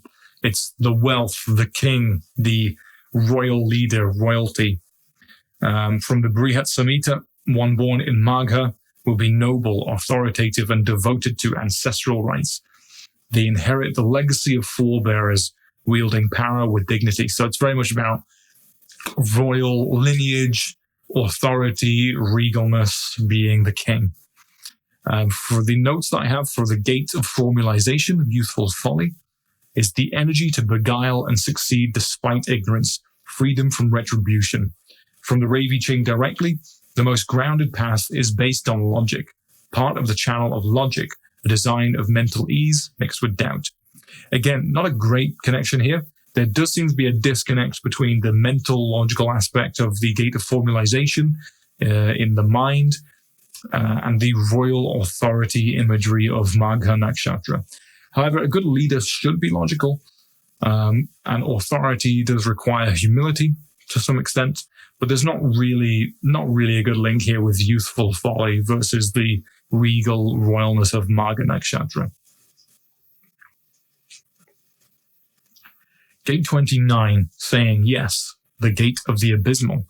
This goes from around 24 degrees of Leo to around 7 arc minutes of Virgo. We are in Magha Nakshatra. Magha again being that royal throne, the king, noble, authoritative, ancestral rights. The notes I have for this gate: the deep within the deep, persistence despite difficulties has its inevitable rewards. And from the Ravi Ching directly, tantric energy to empower the determination of the self. The sacral saying yes. Part of the channel of discovery, a design of succeeding where others fail. So I think there's a good link here. This channel of saying yes, this being able to succeed where others fail, is a positive nakshatra. It's a leonine. It's it's fiery. It's action oriented. There's a link between the royal authority, loading up on piles of commitments and responsibilities. In order for the king to be the king, he has to say yes to a lot of things and have a lot of real world responsibilities. That's what makes the royal ruler a royal ruler, wielding power with dignity. So this energy to empower the determination, this part of saying yes. We're going to say yes to something, we're going to discover it, we're going to deal with it. Let's succeed where others fail. This positive, action-oriented mindset. So there's a good, decent link here. Not very strong, but a decent, positive, action-oriented link. Gate 59, the gate of sexuality, or the gate of dispersion. This is around 0 to 5 degrees of Virgo. We're still in Magha Nakshatra.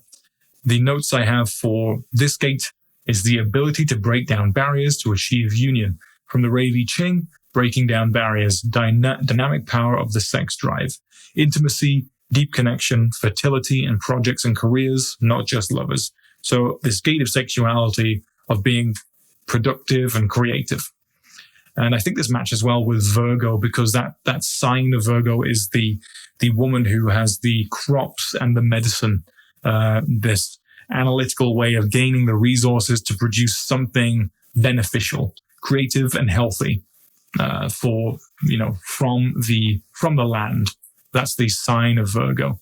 So this idea of being sexually productive and also creative, producing things, and having that sex drive to create things as well.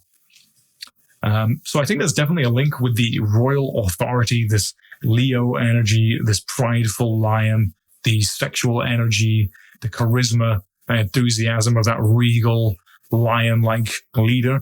It's definitely a potent leader, the alpha male, the regal figure.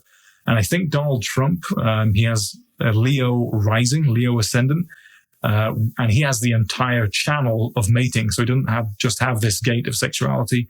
He has the gate 6, which means he has the whole channel of mating.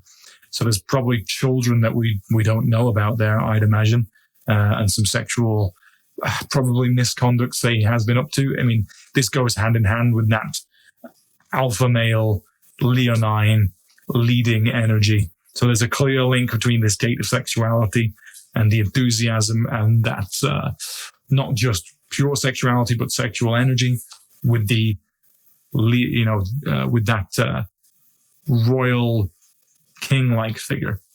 And we're in Magha Nakshatra. It does in the tropical system just go into Virgo as well. Virgo obviously is associated with sexualities to some extent. So there's links, there's rough links.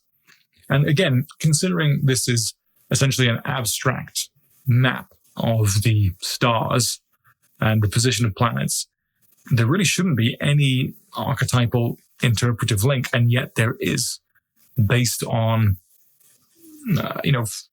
physics that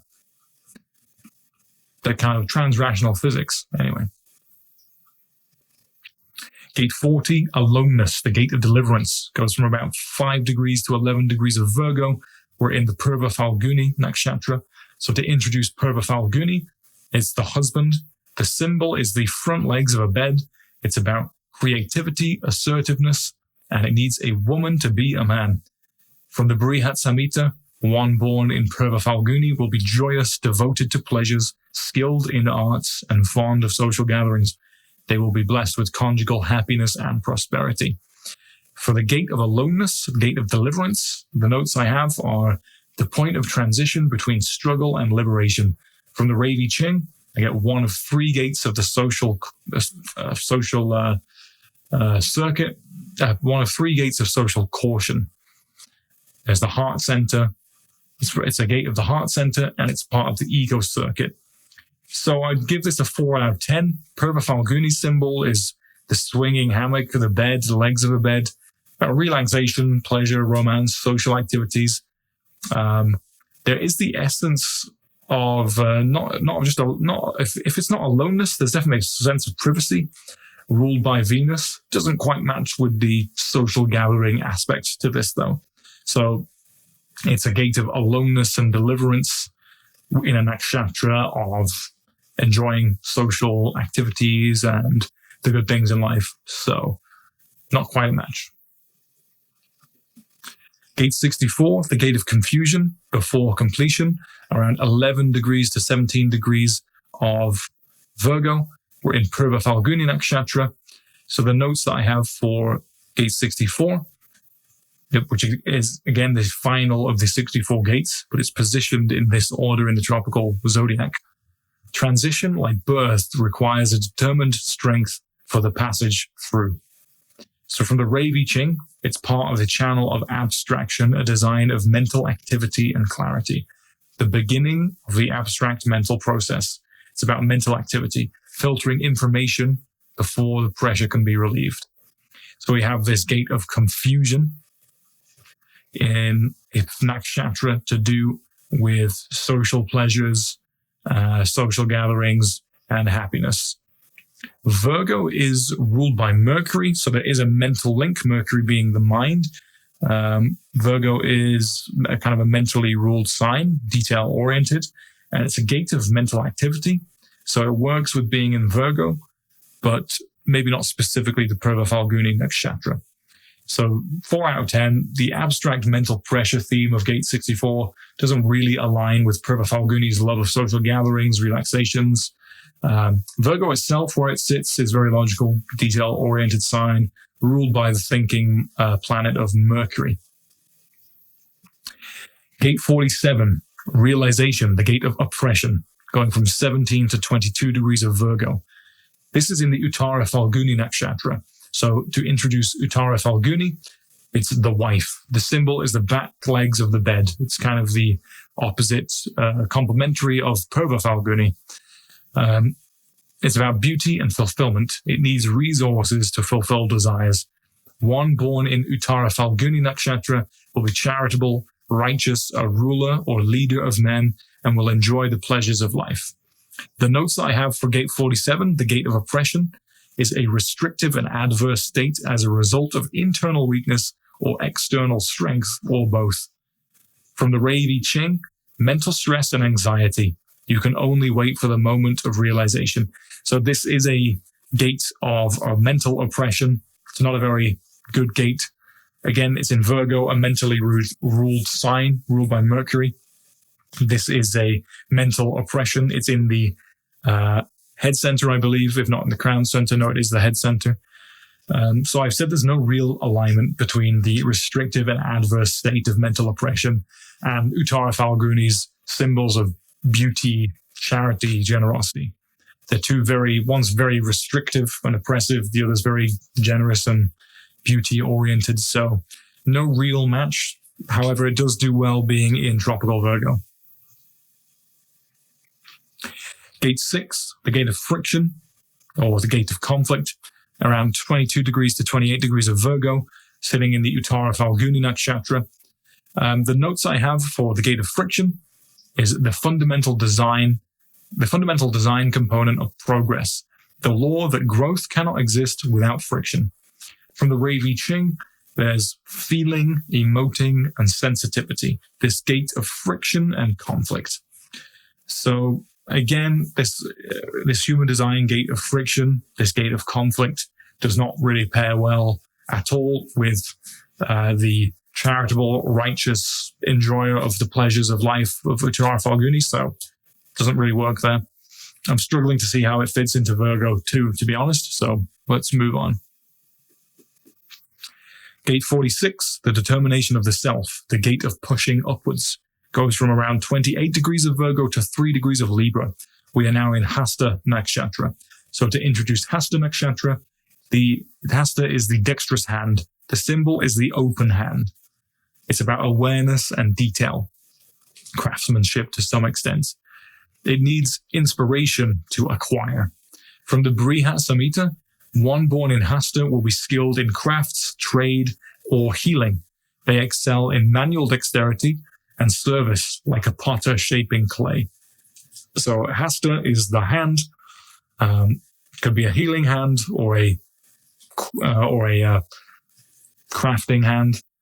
So my notes for gate 46, the determination of the self, good fortune that may be perceived as the result of serendipity, but derives from effort and dedication. In the Rei Ching, a gate of serendipity, of recognizing that beginning with one's own body, part of the channel of discovery.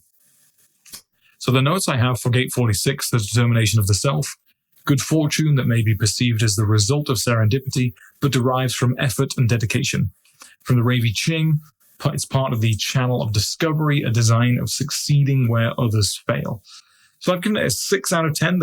There's a match between steady effort towards long-term goals, the gate of pushing upwards, steady, consistent efforts, and mastery of practical skills to manifest those goals. And Hasta, the open hand, is that craftsman, is that master, that potter, that shapes the pottery, manual dexterity, skilled in crafts and trade, and this gate of pushing upwards and continuing that sense of mastery. There is a link here. So the hexagram as well for gate 46 is a tree, which is something that slowly grows over time, kind of represents mastery. So that mastery that grows over time, just like a skilled craftsman or a tradesman, the symbol of the hand and that gate of pushing upwards, continuing onwards. So it's not like it's directly related to the hand symbol, but it's a good enough match that I gave it a 6 out of 10. Gate 18, correction, the gate of working on what has been spoiled. This goes from around 3 degrees to 9 degrees of Libra. We're still in the Hasta Nakshatra, the healing and working hand. One born in Hasta will be skilled in crafts, trade, or healing. The notes I have for gate 18, the gate of correction, the vigilance and determination to uphold and defend basic and fundamental human rights, which is a little bit more archaic version. But from the Rave I Ching, we have taste, the focus of judgment on dissatisfaction, correction. So this gate of correction, the characteristic of being able to spot what is incorrect, is like editing things, being good at spotting, where is something wrong in the details? Is there a spelling mistake in this paragraph? What's wrong with this recipe or this food that I produced? It's a judgmental, analytical skill to work on what's been spoiled, to work on something, to improve something, to have that analytical eye. Vigilance and determination to uphold and defend basic fundamental human rights, or the focus of judgment on dissatisfaction, where I'm dissatisfied with something, I'm going to correct it and correct it and correct it. Constant improvement. So I think there's a 6 out of 10 link. There's a link between correcting and refining and becoming more and more skilled and mastering something to make it shine. And that hand is the open hand. The Hasta is also ruled by Savitir, the sun god, making something shine. I suppose that's a stretch. But there is definitely a link between the mastery of the hand, the healing hand or the craftsmanship hand, and refining, correcting, becoming more analytical, mastering something. There's a link to mastery. It's not a direct link, but I think gate 18 correction within the Hasta Nakshatra works well. And Libra is associated with marketplaces, with balance, probably with craftsmanship and what do you call them? Artisans, that sort of thing. It's ruled by Venus, which is the good things in life, which come from balance, skill, mastery, taste, aesthetic. It's about taste. Correction is also about the sense of taste. This looks off, this is off. I've noticed that this could be improved. So there's a link. It does well being in Libra, and it does well with the link to the Hasta Nakshatra. So good enough, 6 to 7 out of 10 link for this one. Gate 48, depth, the well, from around 9 degrees of Libra to 15 degrees of Libra. This is in Hasta and crosses into Chitra Nakshatra. So Hasta, the dexterous open hand, the healing hand, the craftsmanship hand, and Chitra Nakshatra, which is called the brilliant. The symbol is the pearl. It's about truth and design. It needs genuine substance for form. So something that's shining and brilliant. So the depth, for the notes for the gate of depth, the necessary and qualitative foundation that is a prerequisite to establish the common good. I've never really understood that description. It's a really abstract one. The necessary and qualitative foundation that is a prerequisite to establish the common good. But from the Rave I Ching document, I get the awareness possibility is to store vital information as a pattern. Its depth, its quality is dependent on what has resulted from the judgmental process. The well of information. So the characteristic associated with this is the well, depth of knowledge, real depth of knowledge, a real well. You're drawing the well of knowledge from someone. It's a very deep well and source of solutions and deep universal patterns of this is how things happen and this is how you should do things. So it's a well of knowledge. So it crosses both Hasta and Chitra Nakshatra. Hasta has this sense of awareness and knowledge and depth of mastery. It's kind of a loose connection. Chitra holds truth. Chitra is something that's brilliant, shines. So it's a pretty solid link, I would say. Hasta is about mastery. You have to have that depth of resource, that depth of skill and knowledge and wisdom to be able to master something. And there's kind of a link between Hasta, which is that healing or dexterous hand that's in the process of crafting and mastering, and then Chitra, which seems to be this resultant, shining, brilliant symbol of the pearl. It's like the result of the mastery, this shining truth. So I think there's a good link between Hasta and Chitra and this sense of the depth of knowledge. Not a direct match, but strong enough. So I've given it an 8 out of 10. Gate 57, intuitive insight, the gate of the gentle, goes from around 15 degrees to 20 degrees of Libra. We're in the Chitra Nakshatra here. Again, Chitra, the brilliance, the pearl, truth, the shining pearl of truth. From the Brihat Samhita, one born in Chitra will be skilled in arts, craftsmanship, and architecture. They will build temples, palaces, and cities and excel in creating beauty through precise calculation. So it's like producing things of great beauty for us through intense calculations. Does well both the gate of the gentle and this Chitra Nakshatra being in Libra. Libra being a feminine, socially oriented sign. It's the scales. It's to do with social intelligence as well. And it's called the gate of the gentle. So it makes sense that in a feminine Venus-ruled sign, we have this gentleness, whereas we also have the ability to produce things of beauty, craftsmanship, and architecture. Being skilled in the arts, Libra rules the arts, Venus rules the arts. So for the notes for the gate of the gentle, the extraordinary power of clarity. From the Ravi Ching, it's the penetration of a chill breeze that can touch you to the bone. Capacity to penetrate to the core of the now. So what this is getting at is this gate of intuitive insight. It's this archetype of something just hits you. Not logical, shower thought, instant insight, like a breeze. No quality or weight to it. It's like, boom, intuitive insight. In terms of it matching to Chitra Nakshatra, not really so much of a direct archetypal match. I've got the swift, penetrating, intuitive insight is usually brilliant, shines like a pearl, like Chitra. It is truth. It's about truth too. So Chitra is, that there's the brilliance, this truth, and there is this link to intuitive insight, which must be truthful by nature. Genuine substance for true form, going from Chitra. Intuitive insight is from an authentic source. That's kind of a stretch by me. Gate 57 is more immediate and in the moment versus Chitra's association with physical crafting work to create beautiful things. Whereas intuitive insight is much more an airy, soft, instant, mental characteristic. Again, does well in Libra, Libra being an air sign. But that's about it, really, for that in terms of the matching archetypes. Gate 32, continuity, the gate of duration. This goes from 20 Libra through around 26 Scorpio. It crosses both Chitra and Swati Nakshatra. So to introduce Swati Nakshatra, it's the maverick. The symbol is coral. Independence, progress. It needs drift to be different. From the Brihat Samhita, one born in Swati will be independent, adaptable, and skilled in trade. Like the wind, they navigate change without losing direction.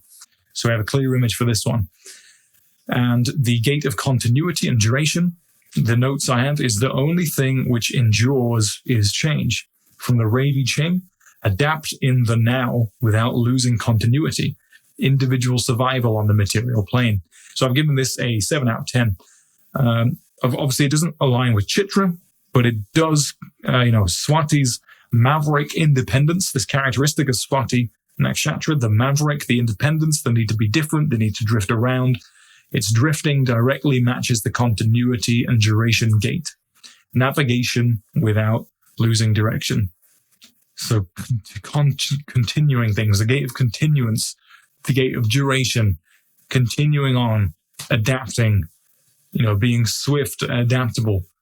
Like the wind, they navigate change without losing direction. So it's not like there is a sense of duration here. They can adapt and navigate and endure on this journey.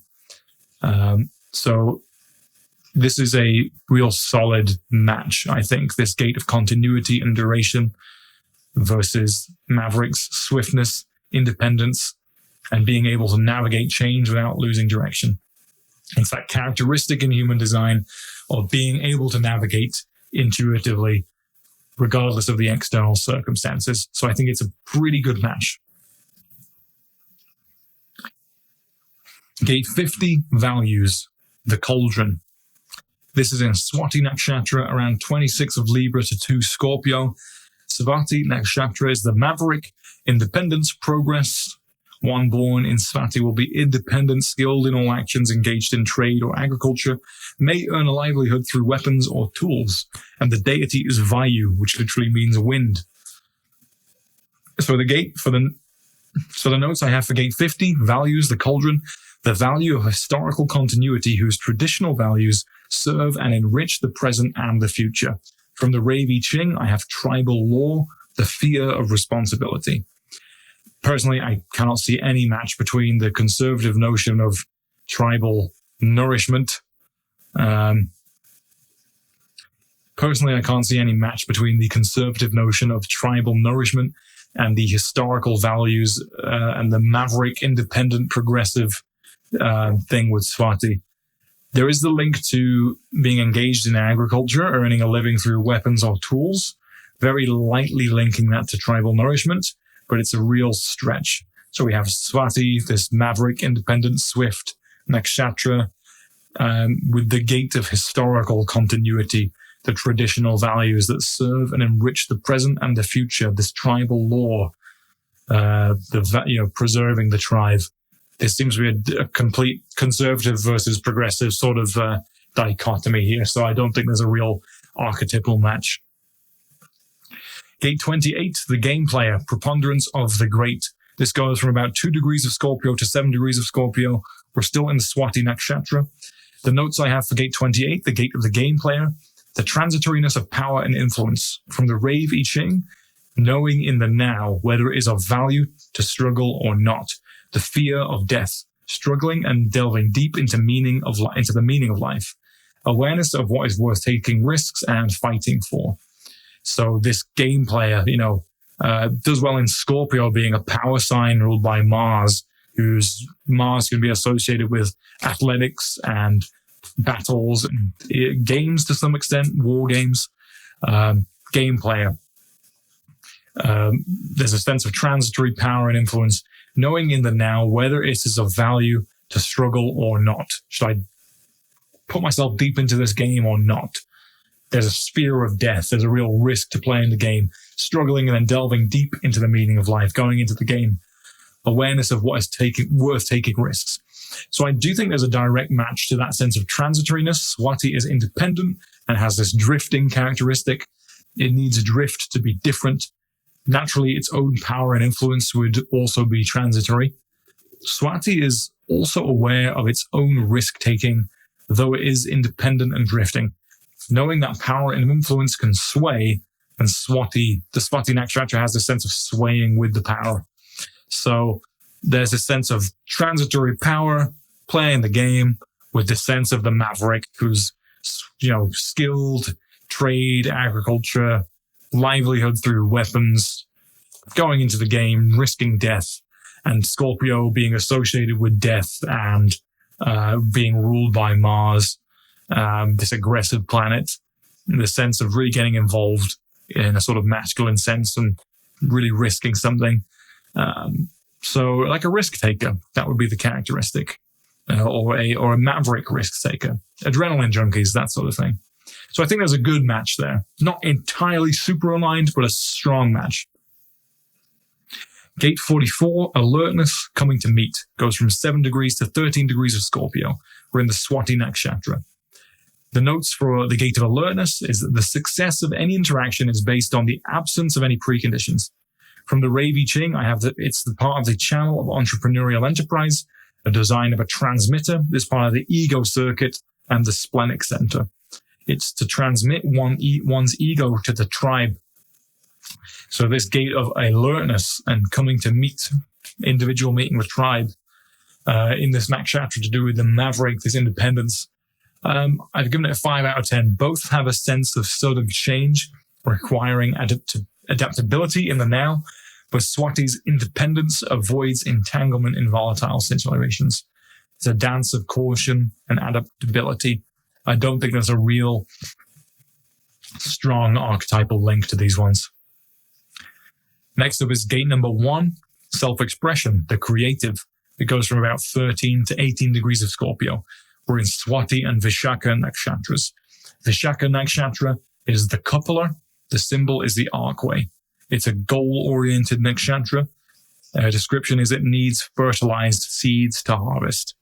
So the notes for the gate of self-expression, the gate of the creative, I have creation as a primal force, the energy potential to manifest inspiration without limitation. From the Ravi Ching, it's the yangest, the 6 yang lines hexagram. It's the yangest of the hexagrams. Deep need to express oneself, demands attention, doing your own thing. It's the first gate. It's the self-expression. It's number one. This creative self-expression that just bursts out from the very start. It's not an obvious match with Vishaka, this goal-oriented archway symbolism. Both focus on harnessing this power to create and lead and become goal-oriented. The Vishaka Nakshatra has the sense of ambition, determination, and focus. Vishaka is ruled by Jupiter, which is that expansive and creative planet. So it's not a super powerful match. And again, there's a sense of the coupler here versus the independence of self-expression that the human design gate has. Not a solid match, so we'll move on. Gate 43, Insight, the gate of breakthrough. 18 degrees to 24 degrees of Scorpio within the Vishaka Nakshatra. The notes on the gate 43, I have, in order for achievement to be maintained, a new order must be fairly established. From the Ravi Ching, the harmonic gate is 23. This is about the third eye, the inner ear, individual mental knowing, and it's the Ajna center, that third eye center. So it's a mental gate of insight, mental breakthrough. I don't think it's got a strong link to the Vishaka Nakshatra. It's ruled by Jupiter, which does govern wisdom, which is about insights. Vishaka has an unstoppable determination and a profound insight. Both are about finding clarity and breaking through old limitations. We've got breakthrough and this goal orientation in Vishaka. Indra and Agni represent wisdom-driven breakthroughs.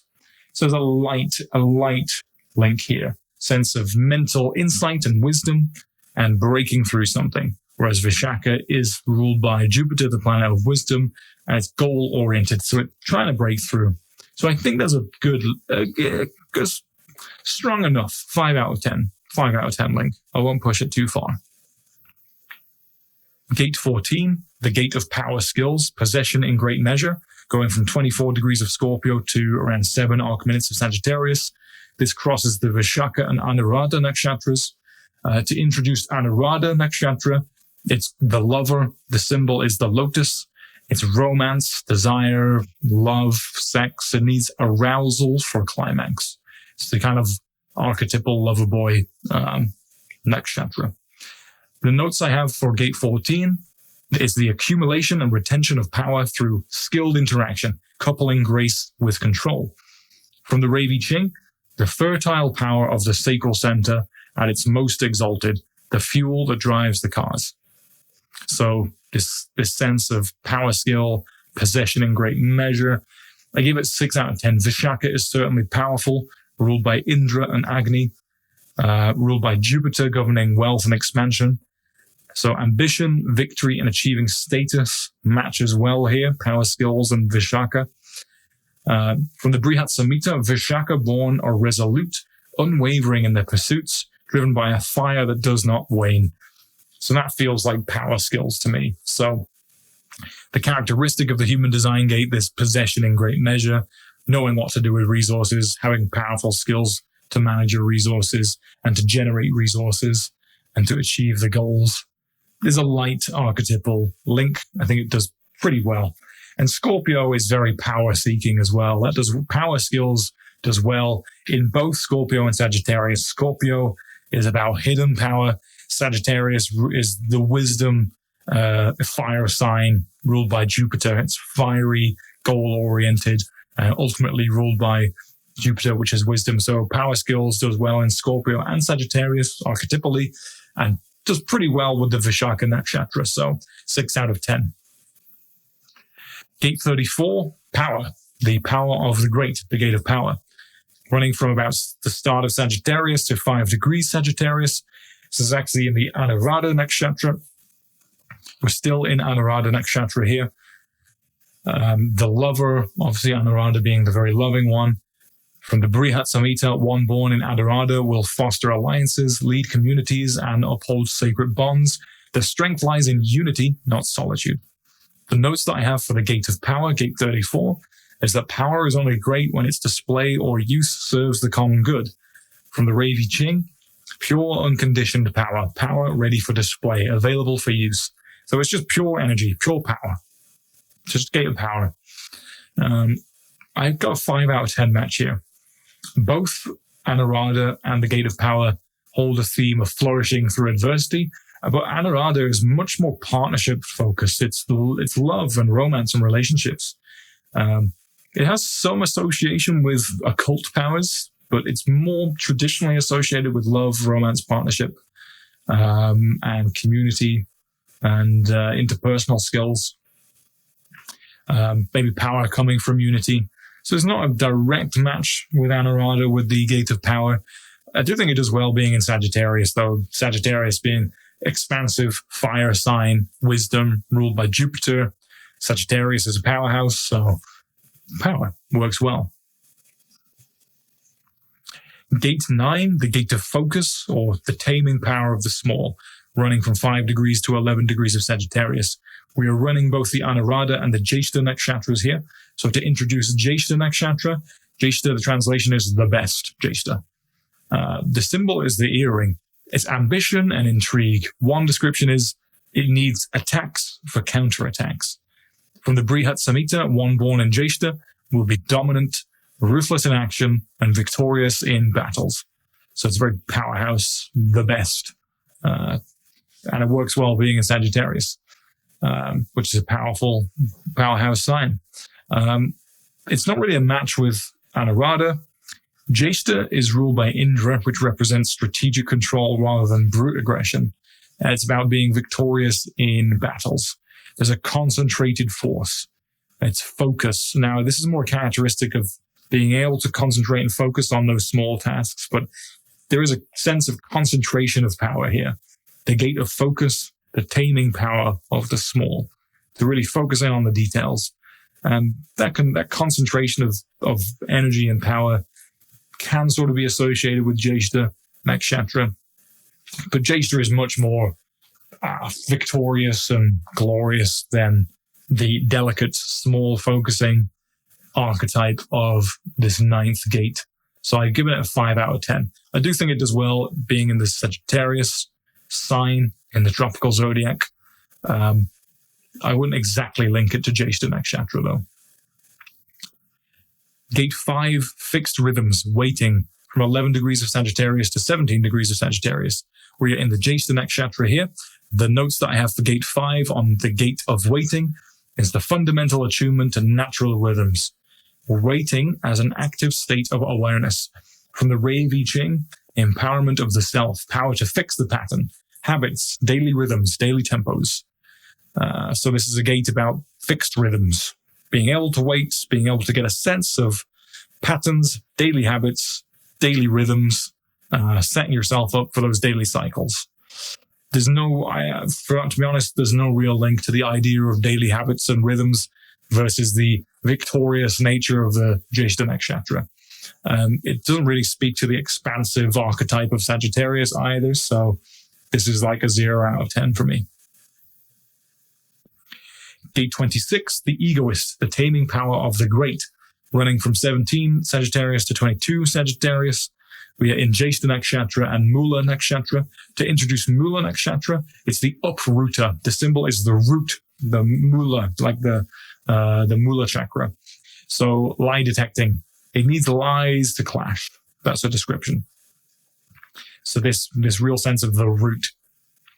The description for Gate 26, the egoist, the taming power of the great, the maximization of the power of memory applied to the nurturing of continuity. A little bit archaic description. Ravi Ching says it's the gate of the egoist, the trickster. The gate of the egoist. So it's kind of matched with Jyeshta's proud power to nurture continuity. Doesn't really match the egoist or trickster archetypes. Mula is it's like the root of a tree, the root of things, being on the ground and uprooting things. I don't really see how it's matched with this gate of the egoist or the trickster. I don't really see how it's matched to the Sagittarius archetypes either, so it doesn't really get a score for me. Gate 11, the gate of ideas, or the gate of peace, running from 22 Sagittarius to 28 Sagittarius.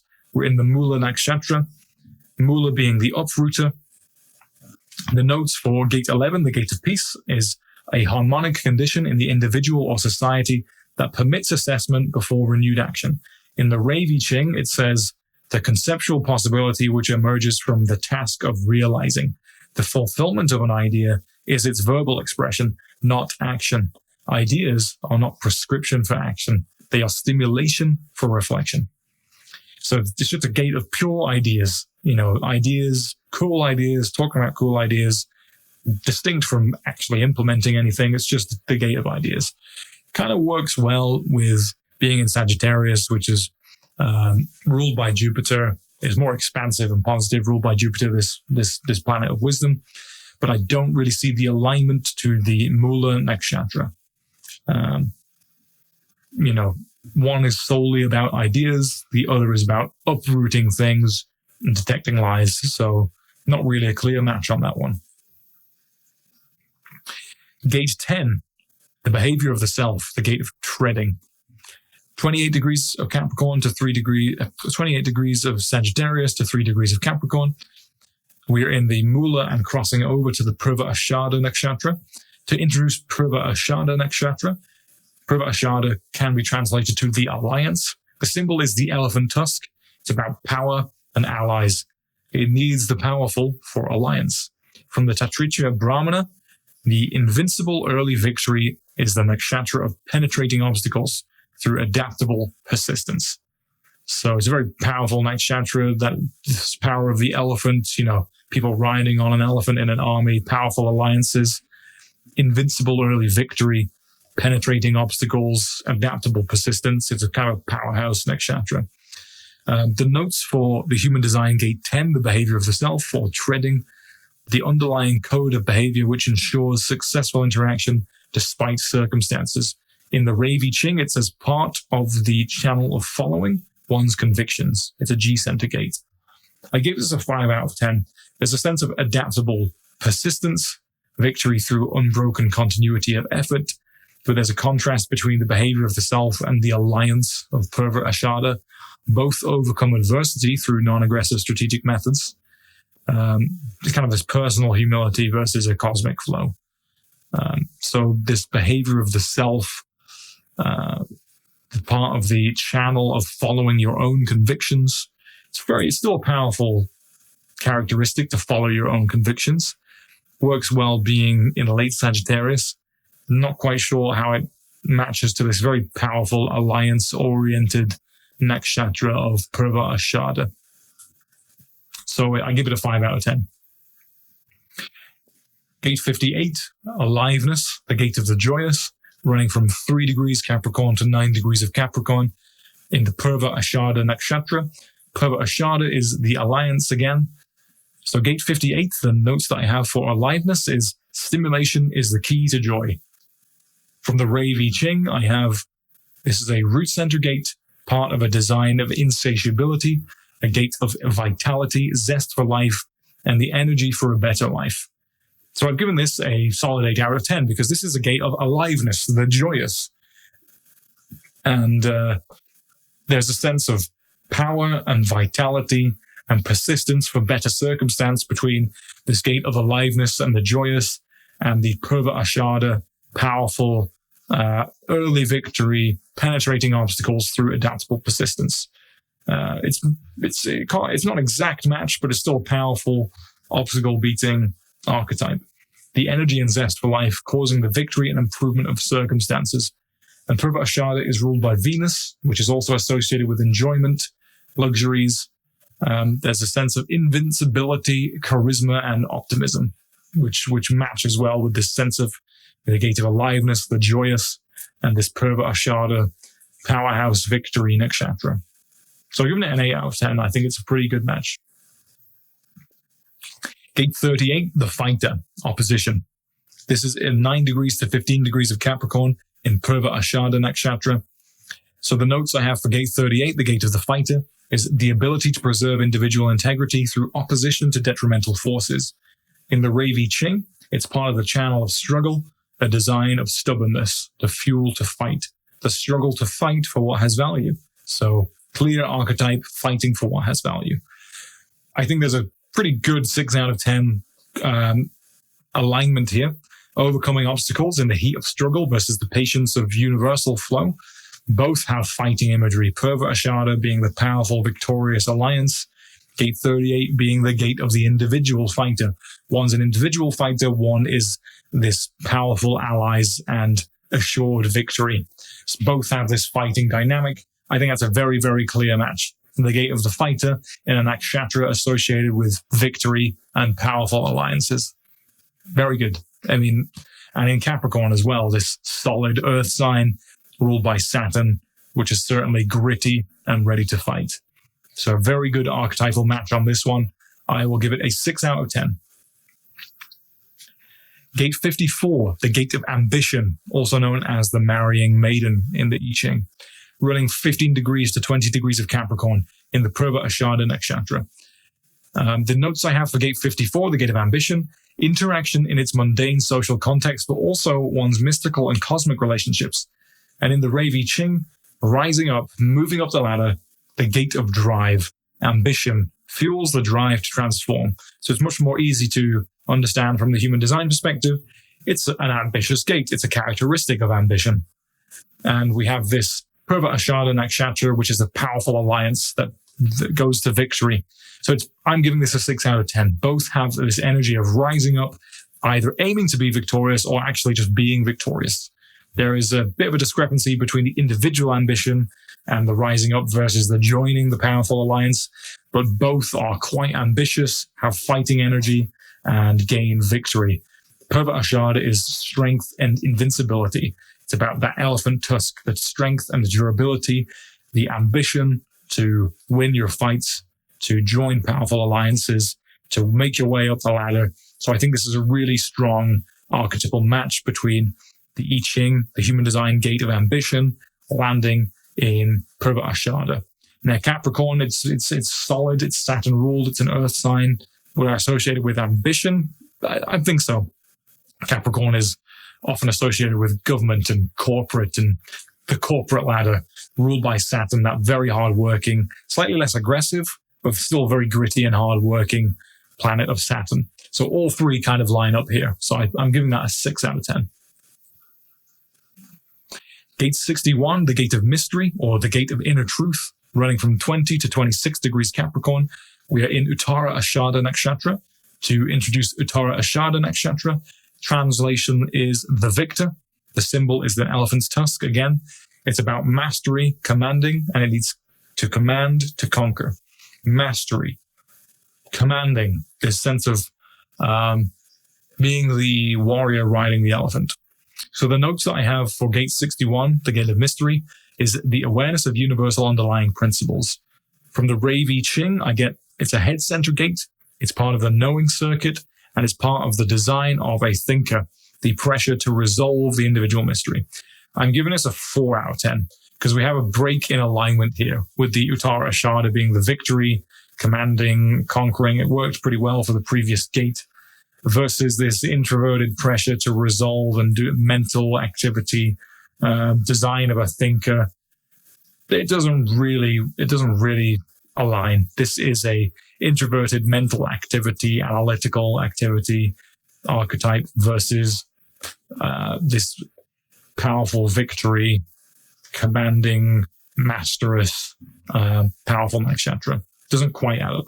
So I give it a 4 out of 10.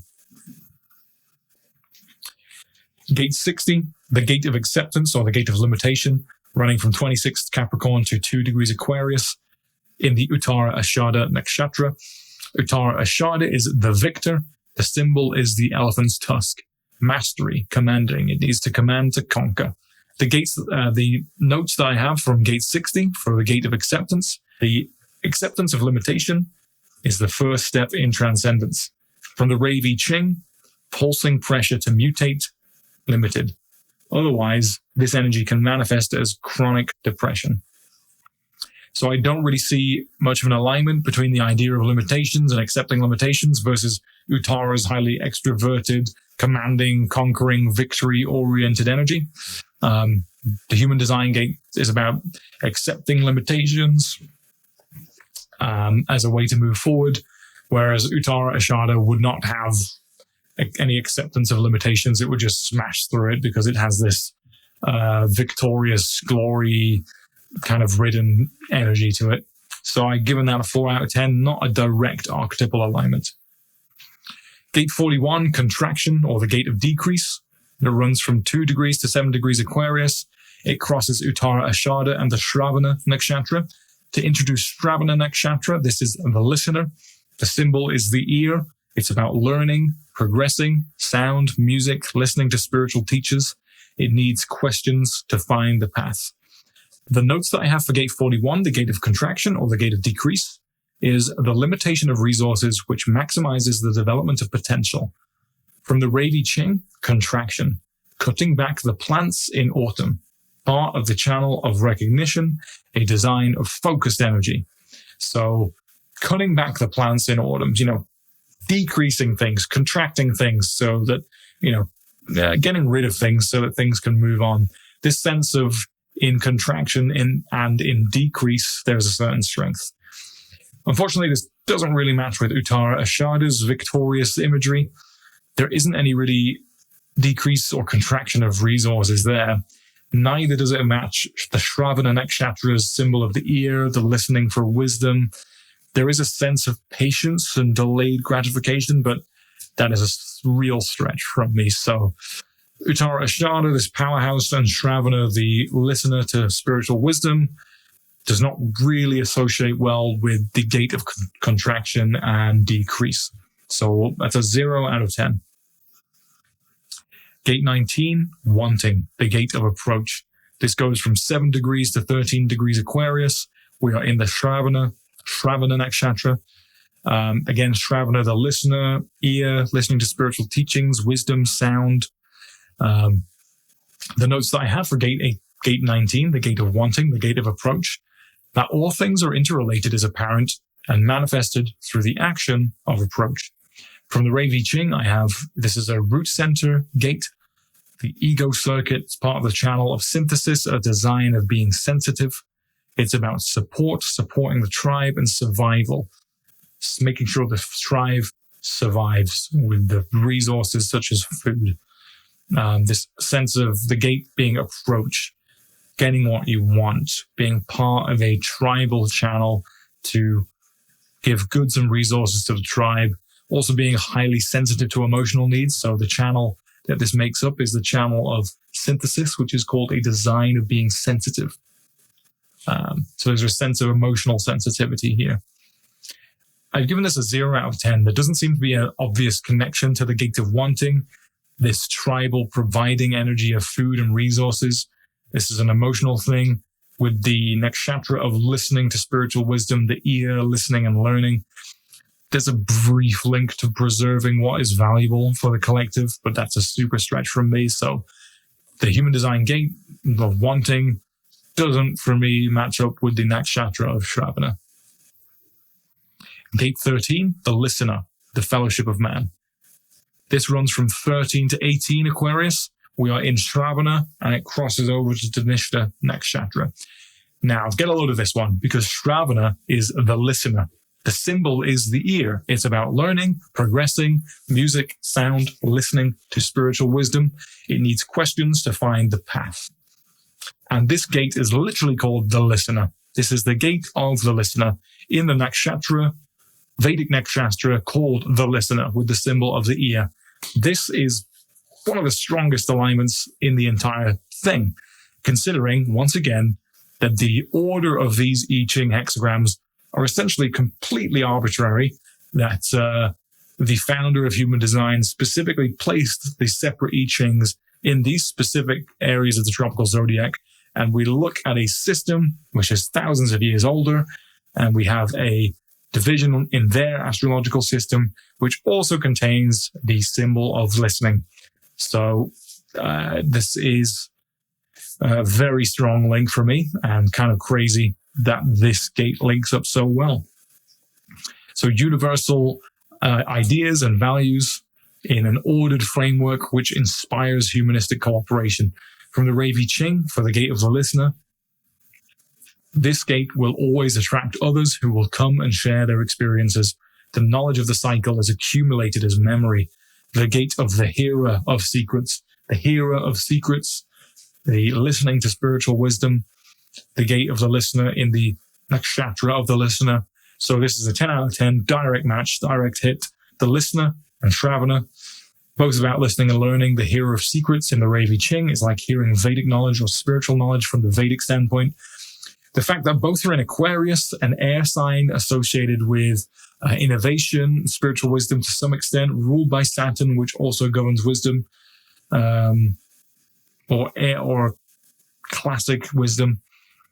Both are in Aquarius, an air sign. Shravana Nakshatra inherently works well with being an Aquarius, an air sign, where we transmute and get information from A to B. We literally hear the information through the airwaves, and it's associated with the gate of the listener. So this is a 10 out of 10, really good alignment. And it probably wouldn't work if we didn't use a tropical Vedic system, which is really interesting because the human design I Ching is inherently a tropical zodiac. And there's arguments on the Vedic astrology side as to whether to use the tropical zodiac or a sidereal zodiac. I'm using a tropical zodiac with the sidereal nakshatras. And if it weren't for this, then this, the nakshatra of Shravana, which is information, listening to wisdom, an airy quality, and the gate of the listener would actually not be in Aquarius, an air sign associated with wisdom and eccentric knowledge. It would be in Capricorn, an earth sign, ruled with material resources and hard work. And it just doesn't make sense that the airy nature of spiritual wisdom would go in Capricorn, this very hardworking sign. It works better being in Aquarius, this air sign of wisdom. So that's a 10 out of 10 match. I give it a chef's kiss, 10 out of 10. Gate 49, Principles, the gate of revolution. From 18 to 24 Aquarius, we are in the Dhanishta Nakshatra. To introduce Dhanishta Nakshatra, it's translated as the wealth. The symbol is a drum, treasures, beauty. It needs materials to produce wealth. From the Taittiriya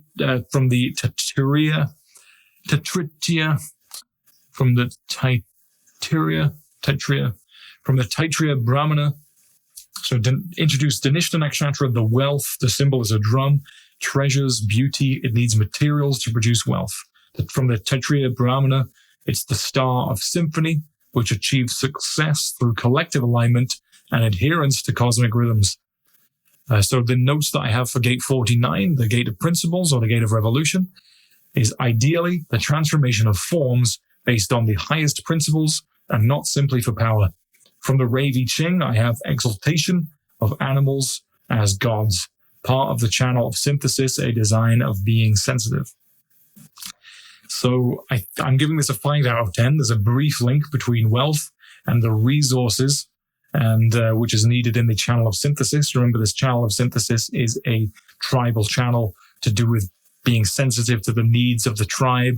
It's about producing food, providing food. There's very much an association with resources here, and Dhanishta is a wealth, wealthy materials, inherently has a lot of resources, but it's much more about success and wealth and adherence to cosmic rhythms. So there is that strong link to wealth and resources needed for the tribe.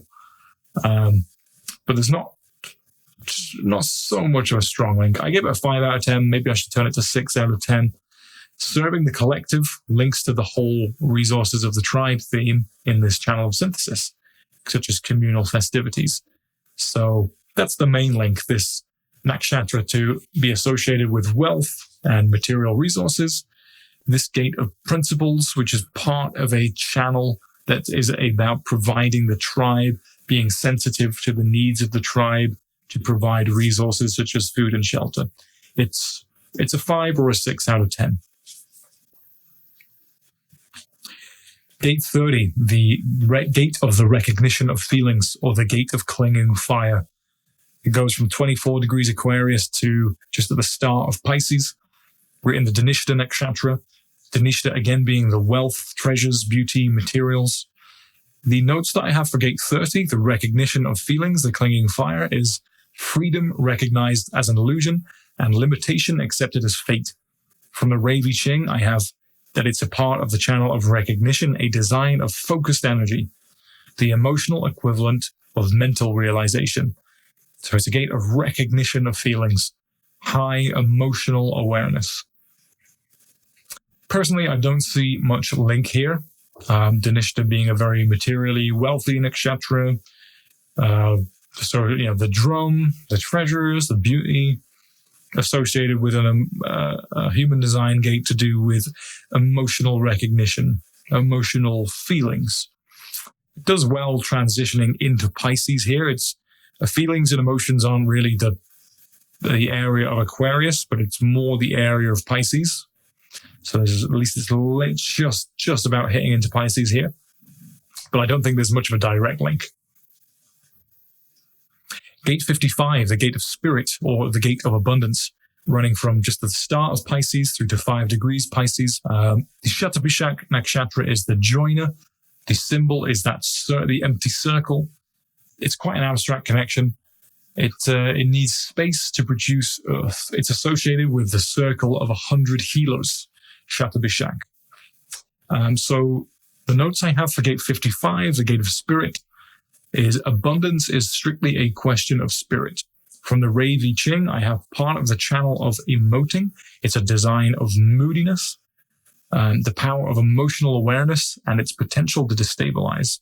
Abundance is a gate of a potential awareness. Moods are the manifestation of this frequency. So this gate of spirit seems to be more associated with that emotional spirit, a power of emotional awareness and its potential to destabilize. It's part of the design of moodiness. So the unstable moodiness, the spirit of emotions. So there's a nice link here between the gate of spirit to the abstract connection to space that Shatabishak has. Shatabishak doesn't really link to the emotional moodiness of this gate, though. There's a sort of tribal emotional link that Shatabishak can also translate to 100 lovers or 100 healers. This pattern of frequent and significant change, just like the emotional wave of human design. I don't really think there's a link between the 100 physicians, the 100 healers, and this gate of spirit and abundance. There is a loose emotional link, and I think this being an emotional human design gate, a emotional I Ching hexagram, does well being sitting in Pisces, an emotional water sign. But does it connect to this more surgical 100 healers nakshatra? I don't really think so. Gate 37, friendship, or the family, goes from 5 degrees to 11 degrees of Pisces in the Shatabishak nakshatra. We're still in Shatabishak nakshatra here. So gate 37, the gate of friendship or the family, the notes that I have here are the manifestation macro and microcosmically of the organic nature of communities. From the Ravi Ching, I have the solar plexus center, part of the channel of community, a design of being part of a greater whole, or a part seeking a whole, the most communal of all gates. So the gate of friendship, it's clearly friends, family, tribe, being friendly. This gate is a part of design of being a part seeking a whole.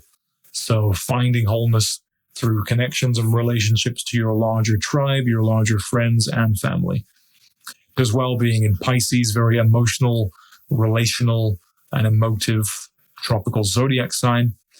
But does it really link with Shatabishak, this 100 physicians, 100 healers kind of mythology? I mean, friendship and family and 100 healers, physical and emotional healing, the benefactors that bring resources, whether food and shelter or emotional support. There's a kind of a sense of 100 healers being the sense of support, which is what you seek from friends and family, and the tribe at large. You could make the argument that this 100 healers is your network, your tribe that could provide resources such as healing. But for me, I feel like Shatterpashak is more surgical healing associated. But I could be wrong. But I think it's a loose connection. I'll give it like a 4 out of 10. Gate 63, doubt, or after completion. 11 degrees to 17 degrees of Pisces in the Purva Bhadrapada Nakshatra. To introduce Purva Bhadrapada Nakshatra, one translation is approaching the altar. The symbol is swords. It's destruction, dissatisfaction. It needs universal fire to reduce the world. And the hexagram I Ching note that I have for gate 63, the gate of doubt, in the spiral of life, all ends are beginnings. And from the Rave I Ching, the fuel of doubt, of suspicion, of distrust, the pressure of doubt fuels anxiety and the fear for the collective future. And it's part of the channel of logic. So there's this, the 63rd gate being the second to last gate in the human design mandala means there's this dusk coming, this doubt. We've done something, and now there's a shadow being cast, and there's a sense of ending. There's a sense of contraction here. That all ends are beginnings, but things all have endings. So the sense of doubt that creeps at the end of a completion, end of a cycle, or the start of the end of a cycle. And Purva Bhadrapada is pretty well matched up, I think, here. I give it a 6 out of 10. There's a good link to the sense of a cycle coming to an end, the doubt after completion, and the Purva Bhadrapada's destruction and fire to reduce the world back to basic things. Purva Bhadrapada being in Pisces, the traditional last sign of the zodiac, is associated with spiritual enlightenment, moksha, but death. It's the end of the cycle. It's end of the tropical zodiac wheel. It's very spiritual. It's about death and passing into the afterlife, and that cycle of life coming to completion, the spiritual implications of the last part of the cycle. So it does really well being the 63rd gate, which is the second to last gate in the human design system, which is this sense of creeping doubt and creeping destruction. So things appear finished, but doubt remains, and the beginning of the end starts. Purva Bhadrapada is about moving between destruction and creation, the uncertainty after achieving something, and standing between one reality and the next. It's kind of like standing after the completion of something. You look to the left, you've completed, you've got to the end of that progression, you've achieved the goals, you've got the end of the developmental sequence, and you look to the right, and you see the slow destruction and death and doubt, which is a crucial part of the resetting of any cycle. So there's this kind of dark undertone to the Purva Bhadrapada Nakshatra, which really complements the gate of doubt, especially considering it's the second to last gate in the human design system. So I've given that a good 6 out of 10. I should probably give it a 7 out of 10. This sense of the creeping end at the end of the cycle. Gate 22, openness, the gate of grace, from 17 degrees to 22 degrees of Pisces. So we're in the Purva Bhadrapada Nakshatra. Purva Bhadrapada, again, this very end of a cycle, end of the world, spiritual death, spiritual liberation, burning down, the swords, approaching the altar. I mean, that's a powerful symbol. Approaching the altar. Accepting that you're going to die, accepting that the inevitable spiritual reality of dissolution is about to be upon you. Purva Bhadrapada. It's really good imagery. It needs universal fire to reduce the world. Ending, again, Pisces, last sign, spiritual liberation, moksha, the soul escaping the body, the end of all cycles. The doomsday, which brings a new cycle. But this is a gate of openness and a gate of grace.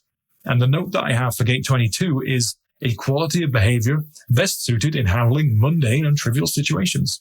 From the Rave I Ching, it says it's a part of the emotional center, and it's part of the design of being a social being.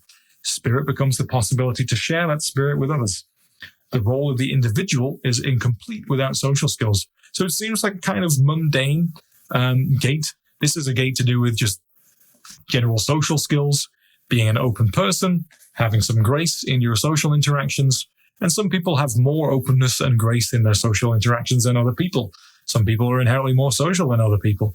And whilst Pisces is an emotive, empathetic sign, it doesn't quite match with this apocalyptic ending of the cycle imagery that Purva Bhadrapada has. You know, there's not real space for being a light-hearted social being whilst you're approaching the altar and approaching the end of the world. It doesn't quite make sense. But it does work well in Pisces, being an empathetic, emotional, watery sign. But this gate is for trivial, mundane social interactions, which doesn't quite fit into, I don't know, the end of the world. Maybe it does, but I give it a 4 out of 10. Doesn't quite add up, but it does do well being in Pisces.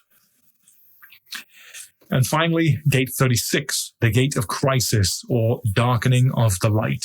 This is at the very end of Pisces, 22 degrees through to 28 degrees of Pisces in Uttara Bhadrapada. So now previously we had Purva Bhadrapada approaching the altar. Now we have Uttara Bhadrapada above the altar. So this is detachment, dissociation. It needs to sanctify to extract essence. Purva Bhadrapada was approaching the end of the cycle, the kind of end of the world, destruction and dissatisfaction. The symbol is the sword. And Uttara Bhadrapada, the second half of this kind of joined nakshatra, we are now above the altar. What a powerful symbol. It's like transcendence from the material world, either through a conscious liberation or through the natural destruction that comes with the end of any cycle. Rise and fall, like the sine waves in the universe. It's the gate of crisis, the darkening of the light. The night is coming down. The show is coming to an end. The curtains are about to close. The note that I have for gate 36, the gate of crisis, is that the rule of cycles in which decline is a natural but not enduring stage. From the Ravi Ching, I have it's a part of the channel of transitoriness. Change becomes either something that is dreaded or embraced and fuels a life of expectations and inevitable crises. And there's a sense of the ending of cycles and the decline and the decay obviously being a natural part of life, the transitory nature of life. All things have beginnings, all ends have beginnings, all beginnings have ends. This is the end of the cycle. It's beautifully laid out because it's the end of the mandala, right at the end of Pisces, the traditional astrological ending sign. It's right basically at the end / start of the human design mandala. So it really works well with the imagery of the chart. So I'm giving this a 10 out of 10. There's a fundamental 10 out of 10 match with the final human design gate, this darkening of the light, and the final nakshatra, this sort of the end of the cycle of doom. Uttara Bhadrapada is reducing the world to ashes to start it again, transcending material reality into the spiritual realm. It's detached, dissociated, destroys everything as a way of sanctifying and starting a fresh cycle.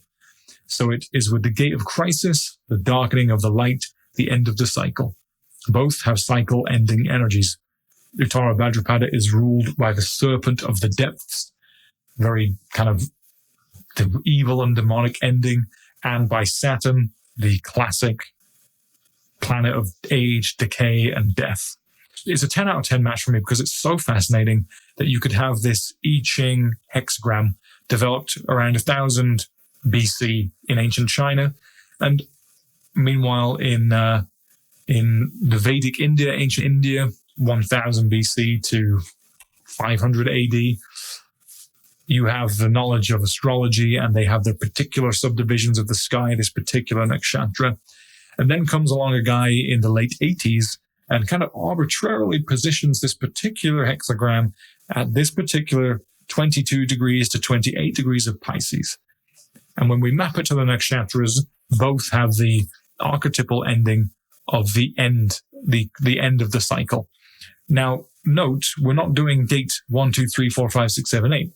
The gates in the human design wheel seem at first random, but the archetypes of the energies matching up with not only the tropical zodiac signs, but now, as we've seen, the nakshatras of Vedic astrology There shouldn't be any matches, because these interpretations are from different cultures at different times, and yet the same essentially human symbols come out from time to time in both systems. So this really shouldn't exist, and yet somehow it does.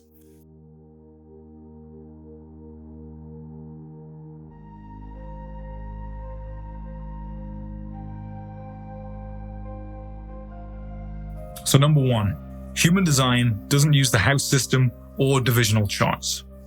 This is one of the more surprising differences, especially if you're coming from an astrology background. The house system and divisional charts have been the backbone of interpretive and predictive astrology for centuries. The meanings of planets transiting through the 1st, 4th, 7th, or 10th houses, relating to the body, home, relationships, and career respectively, have held up across traditions and cultures. If you want to zoom in on a particular life area in astrology, the house structure gives you a spatial map to do that. In Vedic astrology, this gets even more granular with the divisional charts like the D9 Navamsha for relationships and marriage and stuff like that, and the D10 Dashamsha for the career or the public standing. Skipping them would be like trying to read a novel with half the pages missing. So the fact that human design skips over this entirely can feel a little incomplete. It just doesn't use it. And that feels like it's missing out a huge chunk of information that you could potentially learn about someone. But human design has a completely different kind of depth. Instead of houses and divisional charts, it works vertically. It goes deeper into the gate with the line, then a further subdivision called the color, the tone, and the base. These are words for subtle calculations that shape your variables, the 4 hours in the body graph chart. This gives you access to incredibly personal data, how you digest food and information, kind of environment you thrive in, your ideal perspective, your underlying motivation. It's a different kind of precision. That said, it's probably a lot easier to tell about someone's living situation or family life by looking at their 4th house in an astrological chart rather than just looking at the human design chart. They're two very different types of maps. One gives you coordinates and terrain. The other gives you the blueprint of the vehicle you're driving.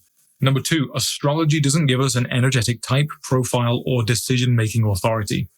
One of the most fascinating things about human design is how much information is compressed into the placement of a planet in a specific I Ching hexagram. It's like opening a .ra file. You can unzip the planetary position, and then suddenly encoded within it is your type, generator, projector, etc., your profile, and your decision-making authority. So that's absolutely wild. It's not just the planetary sign and house anymore. It's which gates and channels are activated, which centers are defined, and how that shapes your core energetic blueprint. How could a human invent this? How could a human just come up with this system? How could someone just have an idea and write this down?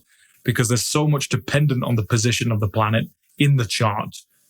And that chart then subjectively resonates with people. There's too many variables, too many pieces of information that are compressed into one position of the planet. Either this guy was the genius of a century, or we should trust his position that he was taught this by a voice, as schizophrenic as that sounds. This layer of depth is something that astrology doesn't provide in the same way. Sure, with astrology, we can get a lot of information about that person, certainly, but it won't tell us whether someone has a sustainable energy system like a generator, or whether they're here to guide and advise like a projector. And that difference can be a total game changer in how we interpret someone's life direction, and is a crucial piece of information if someone's looking for advice on their career direction. Let's take an example. Let's say someone has a Sun-Saturn conjunction in Capricorn in the 10th house. In astrology, we'd likely have a guess that this person is destined for a leadership career, possibly senior role in government or corporate, something strong, stable, and leadership-oriented. But what if that person is a projector rather than a generator? Suddenly, the whole picture changes. Rather than grinding it out in task-heavy environments, they might thrive more as a strategic advisor, consultant, manager, someone offering insights from the sidelines. This is a crucial insight that could be missed by using one system alone. Or imagine someone who's always felt like people keep their distance from them, like people are repelled or intimidated by them. We might chalk it up to having a lot of Mars or Aries energy, but if they're a manifestor, it's literally baked into their aura, closed and repelling by design. Knowing that can be deeply validating. That kind of specificity why people respond to you the way they do, how your energy interacts with the world, is something that astrology, at least in its traditional form, doesn't really offer. I had an old manager who I am absolutely certain was a manifestor, because that repelling, I just felt it. I physically felt it, the repelling energy. And she was a powerhouse. She was not to be messed with. She was not to be messed with. And then there's variable, a deeper layer of information about your digestion, environment, perspective, and motivation. As far as I know, no system in astrology dives into that kind of individualized insight. It's not just psychological or circumstantial, it's biological and perceptual. If we think of human design strategy, the assigned quote-unquote best way for you to move through life with the least resistance, it's somewhat comparable to the upayas of Vedic astrology. Those are the karmic remedies, the mantras, donations, acts of service, rituals that help you in life as per your unique karma derived from your chart. Both systems are essentially trying to answer the same question. Given this life blueprint, what's the most graceful way to move through life? Number 3, astrology doesn't give us a design date. This is one of the more peculiar and fascinating and weird features of the human design system. Unlike astrology, which takes a snapshot of the planetary positions at the exact moment of birth, human design gives us 2 charts, the so-called conscious chart, the birth moment, and the so-called unconscious chart, calculated from the planetary positions 88 days prior to birth. This earlier snapshot is said to represent the formation of the unconscious body, essentially the genetic imprint. And trust me, I know how weird and woo-woo that sounds. Sounds completely ridiculous. I had a lot of thoughts and questions and criticisms on this specific calculation in the human design chart too. It just doesn't seem to make any sense why 88 days beforehand. It's very weird. I can't wrap my head around it. These 2 datasets interact to form the overall main chart. They determine which channels are activated in the chart, which we gain more descriptive information of the person from, which centers are defined, and ultimately what type you are and which inner authority you have. It's the merging of this conscious and unconscious data that creates the chart's structure. This part is so incredibly woo and not very explained, and yet it's fundamental somehow to the calculation of the whole chart and is responsible for a hell of a lot of the interpretations of that person. So, I mean, if you already found the idea of planetary influence and astrology hard to swallow, introducing an arbitrary second chart based on a date 88 days before you were born, just seems schizophrenic. It almost seems random. Why 88 days? Why not 90? Where did this come from?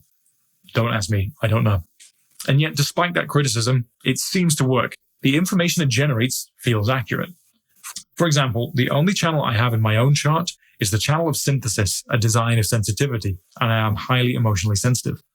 Again, it's like the data is folded within the planetary positions, and human design just knows how to unzip it.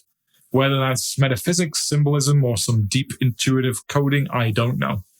But somehow it's crucial to interpreting that chart properly.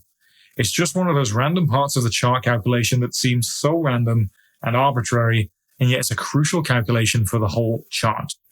Number 4, human design doesn't really time events, sort of. One of the biggest distinctions between human design and traditional astrology is in how they approach timing. In traditional astrology, especially the traditional schools of Hellenistic and Vedic astrology, there are detailed systems for unfolding your life like chapters in a book. These techniques let you track different periods and predict the kinds of events or themes that might arise. In Hellenistic astrology, there's zodiacal releasing, which maps your life into chapters and turning points, often marked by peak periods. And in Vedic astrology, you've got the Vimshottari Dasha system, which reveals the planetary time period, the Mahadasha, you're currently living through, as well as the Antardasha, the sub-period within that. Both systems are built to forecast when things like career breakthroughs, marriage, major moves, or losses might occur. In this sense, they're deeply time-based. Human design, on the other hand, is more focused on individual configuration, your unique individual energetic mechanics, your unique decision-making strategy, and how you operate. It does reference some planetary cycles like the Saturn return, the Uranus opposition, or the Chiron return, but that's about the extent of it. You're not going to find an equivalent to perfection years, progress charts, or dasha periods in human design. There are still ways to observe time in human design, You can track transits of the sun to see how planetary gates are affecting your chart. Let's say that the sacral center becomes defined for a few days if the sun completes a channel by transiting through a specific gate. This can also happen with the transit of other planets. That kind of transit can be helpful to know, especially for projectors or manifestors who normally don't have that kind of consistent sacral energy. But in general, human design just isn't really built for predictive timing the way that traditional astrology is. That's not necessarily a flaw, it's just a different focus. Human design is more about how you move through life rather than when things will happen. But if you're looking for precise insights into major life timing, like when to launch something, when to move, when to marry, or when to make a career leap, astrology, especially with its predictive techniques like annual perfections, solar returns, dashes, zodiacal releasing, it's going to be the more precise tool. Number 5, human design doesn't do world predictions. Building on the previous point, human design just isn't really equipped for making predictions about global events. That's really the territory of mundane astrology. And that doesn't mean boring. Mundane just means related to the world and world events at large. Mundane astrology. That's been used to track the rise and fall of empires, wars, economic cycles, political events, major world events for thousands of years. Some modern examples, traditional astrologers have made some solid calls, like the attempted assassination of Donald Trump weeks before it happened, or more famously, the Israel-Palestine escalation around October 7th, which was predicted just days beforehand by an Indian astrologer called Abysmal. The 2020 pandemic was kind of widely foreseen by astrologers studying a Saturn-Pluto conjunction. These kinds of insights are possible because astrology lets us archetypally analyze the zeitgeist, the collective tone of a given period of time. When Pluto first dipped into Aquarius, it was almost exactly when ChatGPT went mainstream.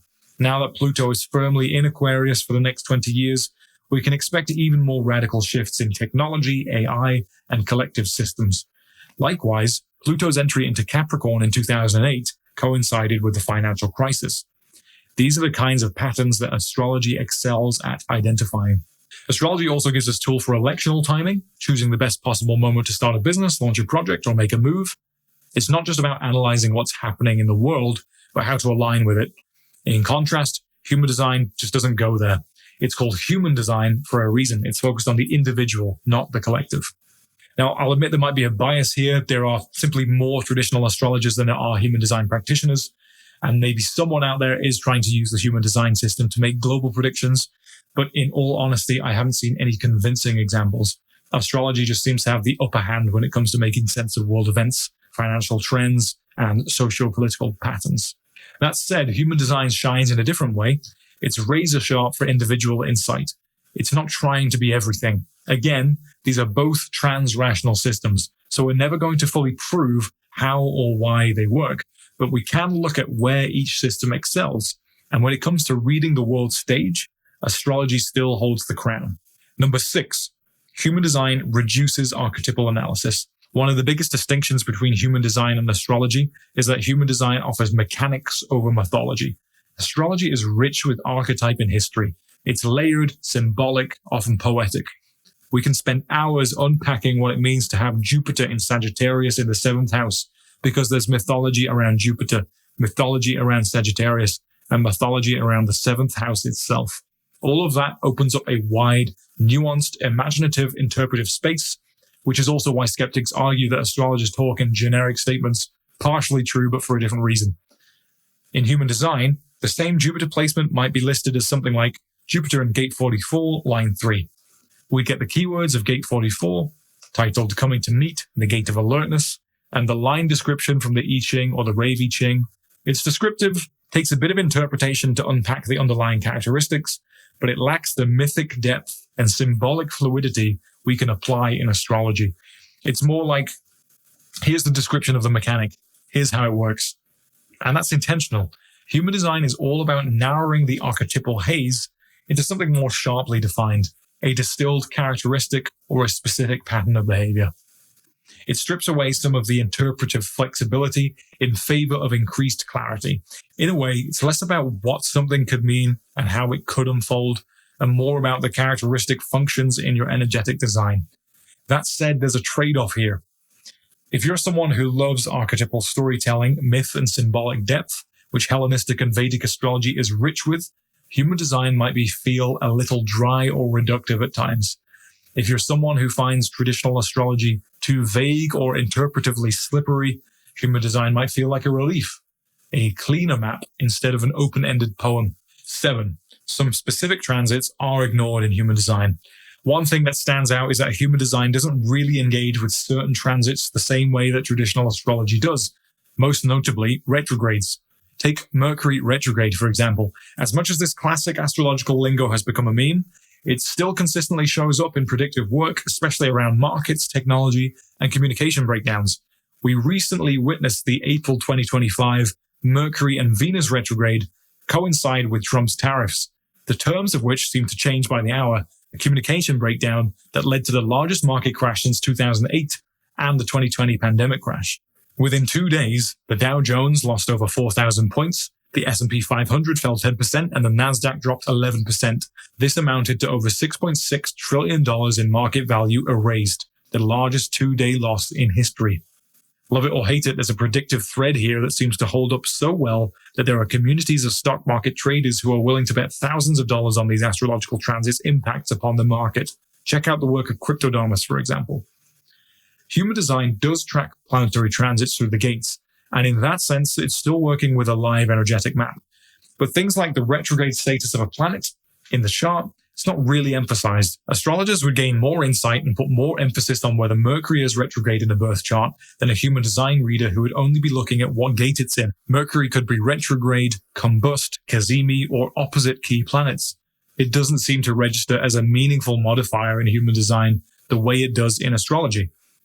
Maybe there are some human design practitioners who track these subtleties and could correct me on this, but from what I've seen, transit analysis in human design is less responsive to the nuances that traditional astrology tends to highlight, and that might be fine. It just means you're getting a different lens entirely, one that's more about energetic activation and less about cycles of events.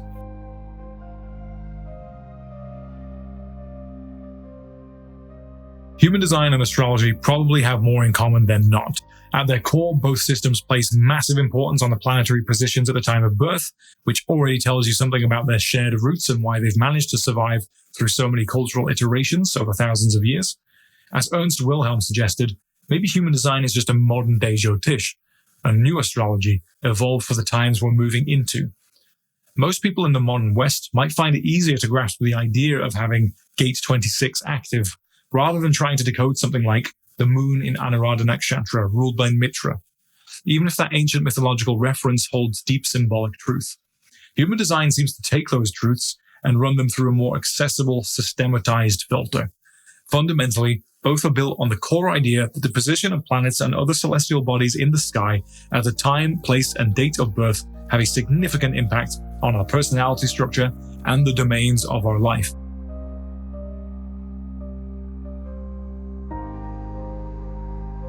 One of the biggest things that human design gives us, something that astrology doesn't, is your energetic aura type and how it interacts with others.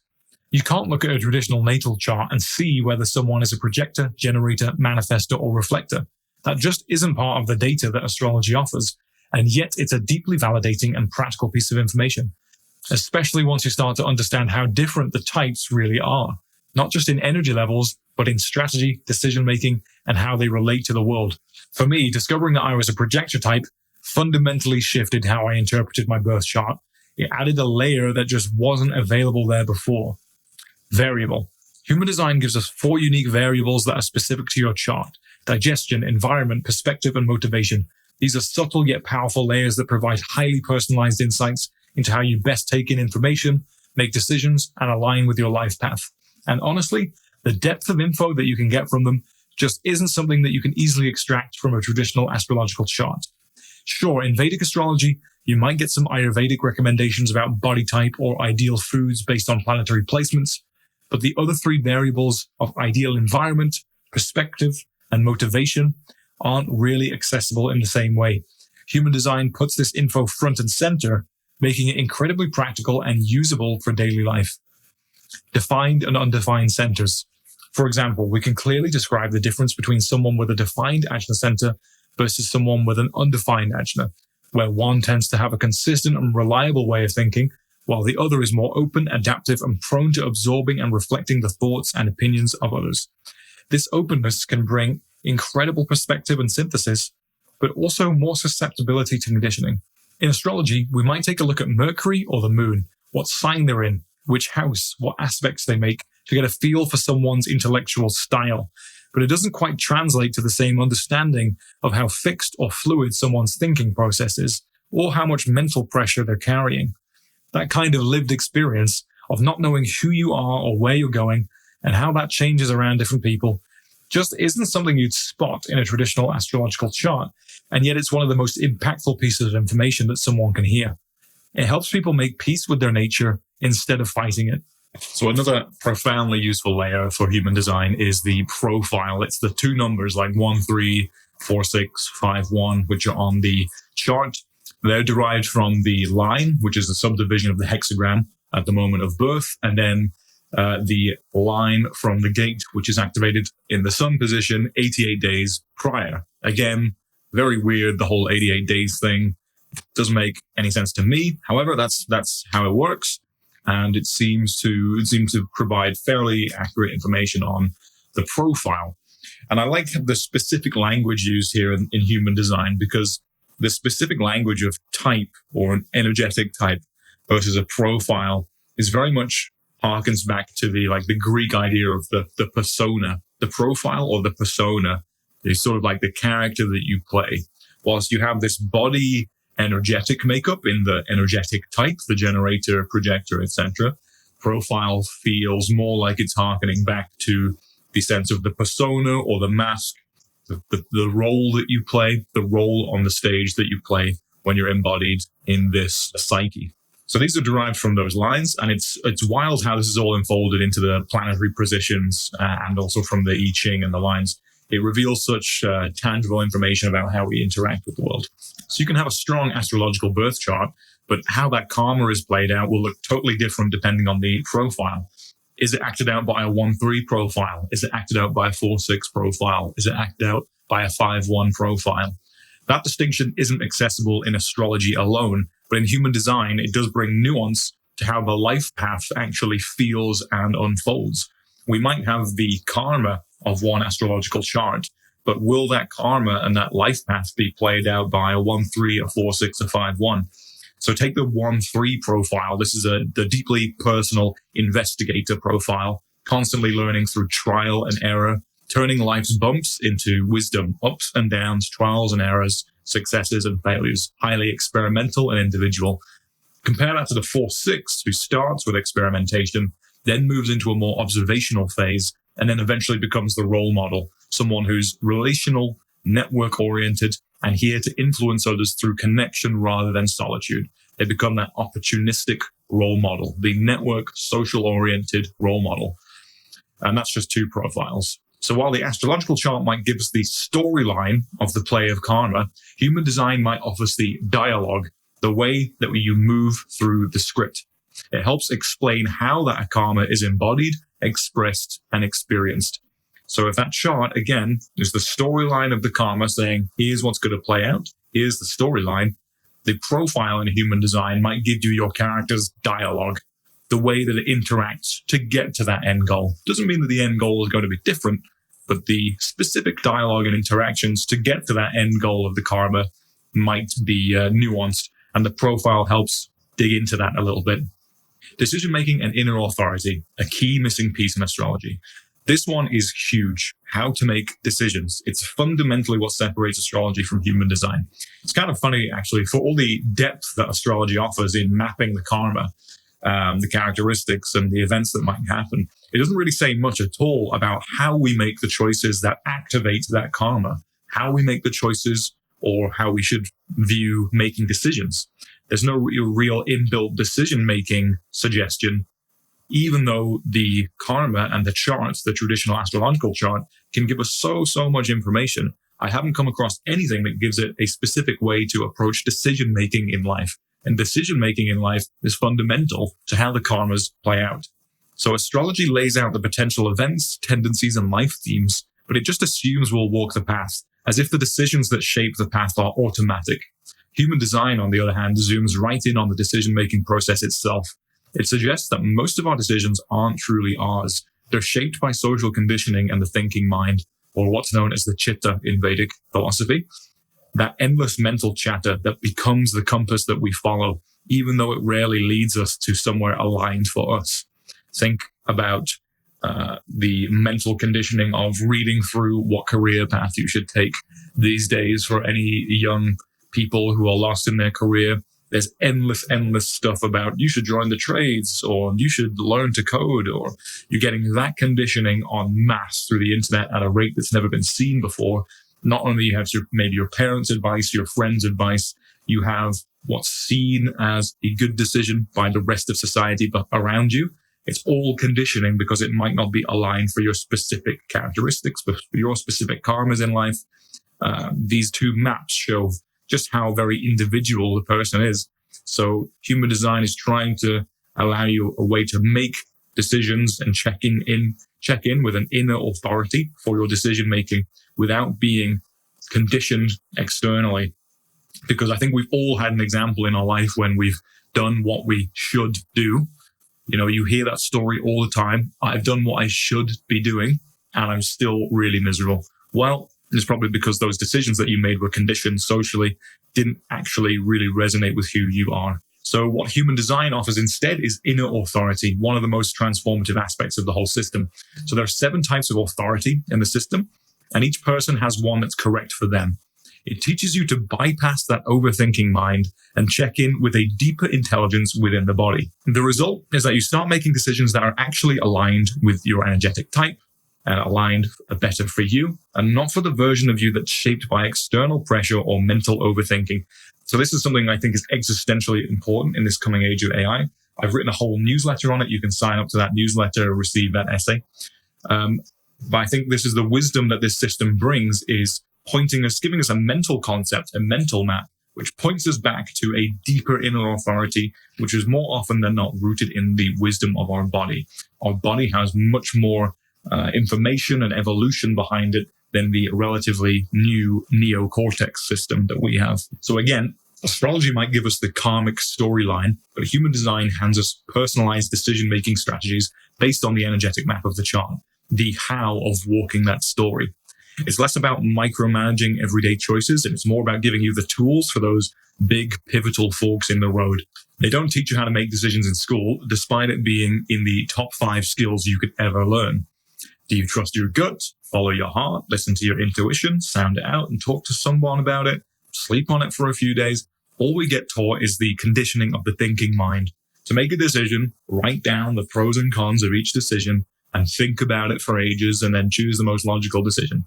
We learn to make this pros and cons list and force ourselves to make the logical decision from that perspective, the perspective of the thinking mind, and then ignore all of the deep wisdom and the inner guidance system of the rest of our nervous system and our body and our intuition, which has existed from an evolutionary perspective for a lot longer and has had more time to evolve and mature than our relatively recent upgrade of this neocortex thinking mind. Just from an evolutionary perspective, the wisdom of the body is a lot older than this relatively new software of the neocortex. But of course, this opens up the whole fate versus free will debate, but we'll leave that can of worms sealed for now. Human design, in my view, offers a more nuanced approach to the fate versus free will conversation than traditional astrology does. Most astrologers would agree that the birth chart is a kind of map or an interface, a GUI, a graphical user interface for a person's karma and life direction. Life will tend to unfold along those karmic lines unless one engages in serious sadhana, the Sanskrit word for deep spiritual practices that can, to some extent, melt away karmas and give the individual a bit more conscious agency over their life path. This is more seen in the Vedic astrology, which holds a more traditional Vedic view of karma, and less seen in the Western individualistic free will-based Hellenistic astrology. Although this is being challenged with techniques like zodiacal releasing. Human design, while acknowledging elements that are a fixed part of ourselves, seem to provide more space for exploration. It tells us that yes, we have a fixed personality side, those traits you're consciously aware of, and a design side, which includes unconscious qualities others perceive in you. Together, they create kind of a structural imprint, a base note of who you are.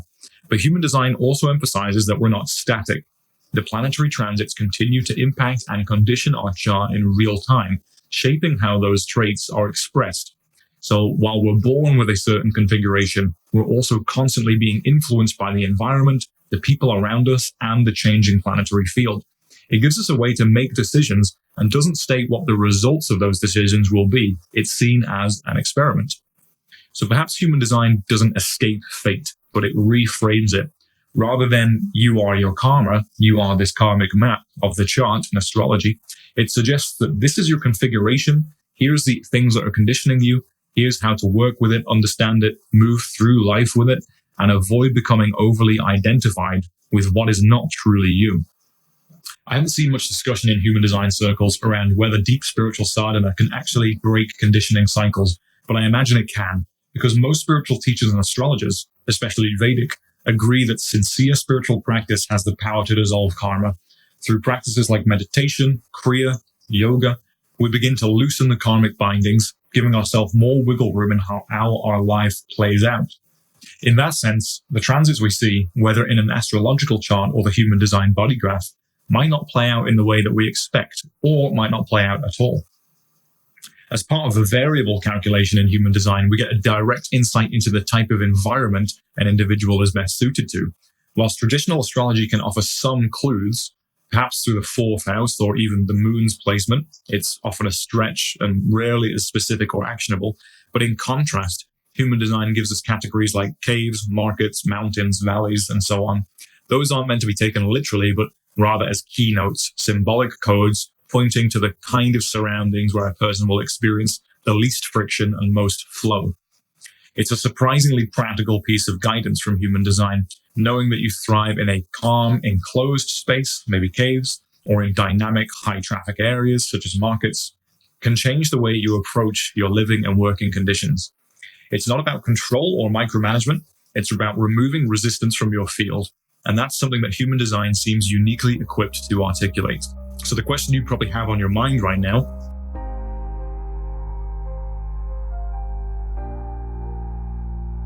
as Ernst Wilhelm noted, both human design and traditional astrology are forms of Jyotish, the science of the lights in the sky. Whether that light refers to the flow of neutrinos, as human design suggests, or the cosmic influence of the grahas in astrology, both systems seem to be pointing towards the same essential truth, that we are each expressions of something larger, shaped by forces we can observe but not always fully grasp. Perhaps human design is a new kind of Jyotisha, one more attuned to the technological age we're living through. The archetypes of classical astrology, Jupiter's blessings, Saturn's trials, once held immense psychological and cultural weight. A person in Hellenistic Greece would have taken those divine influences seriously, but today, in a world increasingly disconnected from myth and symbol, those same archetypes don't land with the same gravity, especially in the Western mind. Human design, on the other hand, feels built for our current paradigm. The diagram itself looks like a circuit board, a human blueprint rendered in clean lines and logic gates. It speaks in terms of mechanics and energetics, perfectly suited to a digital, data-driven era. That said, it's not without its risks. There's a coldness to its language, a tendency to reduce the human being to a machine. So we have to remember to keep the human in human design. What's fascinating is how people are finding real-world value in human design and applying it beyond the theory. Whether that's integrating it into therapy, coaching, or even parenting, this growing trend of human design-informed practices demonstrates how individuals are using the system to create practical, meaningful shifts in how they engage with themselves and others in daily life. With access to so many free and powerful tools today, why not integrate both systems? It makes the most sense to me. Understand their strengths, recognize their blind spots, and let them complement each other, and evolving, intuitive and technical, mythic and modern. With that said, let's do a chart analysis using both a tropical Vedic astrological chart and a human design chart. So I have two charts here, and I'm going to do a very brief analysis of this person using the two different charts to see what information that we could complement and get from each other. Now, this is going to be a very short and quick segment because If I were to demonstrate all of the parallel information that you could get from this chart, I'd probably be talking for about 2 hours or 3 hours straight. There's just so much information you can grasp. So we have to limit it for practicality. Let's look at the ascendant in the astrological chart. We have a Leo ascendant with Pluto on the first house ascendant and Mars on the first house ascendant. This instantly tells us that this person is a powerhouse. Leo ascendant, the sign of the lion, the king, the leader, with the planet Pluto, which is to do with power, control, and almost dark side to power, death and transformation, psychological depth. Pluto is that the planet of the underworld. It has a kind of underworld mafia energy, and it's not too far away. Whilst it's not a conjunction, it's not too far away from Mars, the classical warrior, athlete, energetic fighter. So to have these two planets in a fire sign of Leo in the first house tells us that this person is a powerful leader. Pretty much couldn't get a more powerful combination for a powerful leader. Let's look at the human design to start off with. This person is a manifesting generator, so they have the sacral center defined, and the sacral center is connected via 2 channels to the throat center. So this person basically is an energetic powerhouse. They have the energy to get up early in the morning, keep working throughout the day, probably get by with less sleep needed than average, and get up recharged and ready to hit the day again and again and again. So this person, being a manifesting generator, is probably unaware that his energy levels are pretty much higher than average, especially when compared to a projector or a manifestor or a reflector type who doesn't have that sacral energy center defined. So this person has the sacral center defined, which is a classic source of energy. He's got that solar plexus defined, which is also considered a motor. He's got the ego center defined, which means that this person has a very strong and consistent self-identity and a sense of egoic power to him. The throat center is activated. This person can talk consistently and has a consistent tone of voice. He has a recognizable tone of voice. And the ajna center is defined, which means he has a consistent way of thinking, as opposed to being open to many different perspectives and ideas and different philosophies and sort of blending them into an airy, different philosophy. This guy's thinking is pretty much the same through his life. It's consistent. It's not influenced by others. So the way he expresses ideas, the way he carries himself is going to be consistent throughout his life. Lots of different positions held. There's going to be lots of experiments here, or lots of maybe different career positions, especially with this completely undefined G center. See, the G center doesn't have a single gate coming out of it. And this is really interesting because this person doesn't really fully know what he wants to be when he grows up. And combine that with the experimental profile, the 1-3, this person is more than likely to be conditioned by other people to go in different directions. This person is going to hold many different directions and careers and job titles through his life. Is there anything that speaks to that in the astrological chart? Well, let's have a look. Look at the 11th house, Gemini, where his sun is. So the sun is in Gemini. So this is a communicator. It's a fast thinker. He definitely has a lot of powerful connections in the 11th house of connections. But notice that the sun is essentially conjunct Rahu, this obsessive, alien, greedy kind of planet, which the desires of Rahu are never really satisfied. So when the sun is conjuncting Rahu, this person is obsessed with getting what he wants, obsessed with getting his gains, and he's really not going to be satisfied in life. This is considered a malefic planet in Vedic astrology because whilst it can produce a lot of motivation and drive and obsession, which could be seen as a virtue in our Western society, definitely in the traditional societies, this person is never going to be satisfied. So it's not very good for spiritual fulfillment. Again, look how Uranus is conjunct the chart, which gives this guy a very eccentric, standout kind of theme. Uranus is rebellion. It's eccentric. It's innovative. It's electrical. It's fast paced. It's quirky. So the sun with Rahu and Uranus, this guy's going to have very unique, obsessive communication style to him. He's going to have odd sources of income, different sources of income. He's never going to be satisfied with his gains, although he may make strong amount of gains because Rahu's in the house of gains. So he's never going to be satisfied with his current gains. He's always going to go for more career gains, more assets, more money.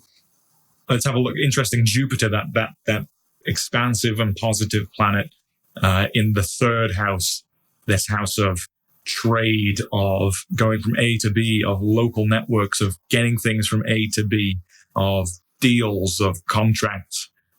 In Libra, to do with contracts, the marketplace activity. Also to do with fine arts, because it's ruled by Venus, which is arts. So this guy he likes making deals. Let's look at the human design chart. We can see that the not self theme of this chart, essentially the theme that will play out when this person is not really acting with their true self, or is making decisions when it's being conditioned by other people, is frustration. He will be frustrated when he's not moving through life smoothly. To be very frustrated. It's a single definition here, so he's actually pretty happy on his own. That means that the defined centers are all connected. There's no split between the defined centers. We go from the sacral center that's defined by a channel into the solar plexus center, which is then connected through to the throat center. So this is a single definition. This person doesn't really need to be around other people too often to feel a sense of wholeness with himself. Probably is quite an individualistic person, doesn't always need to be around people. He can be around people, he can be on his own. He's going to operate the same. He's not going to have a real thirst and desire to be around different people, but he can definitely work with them.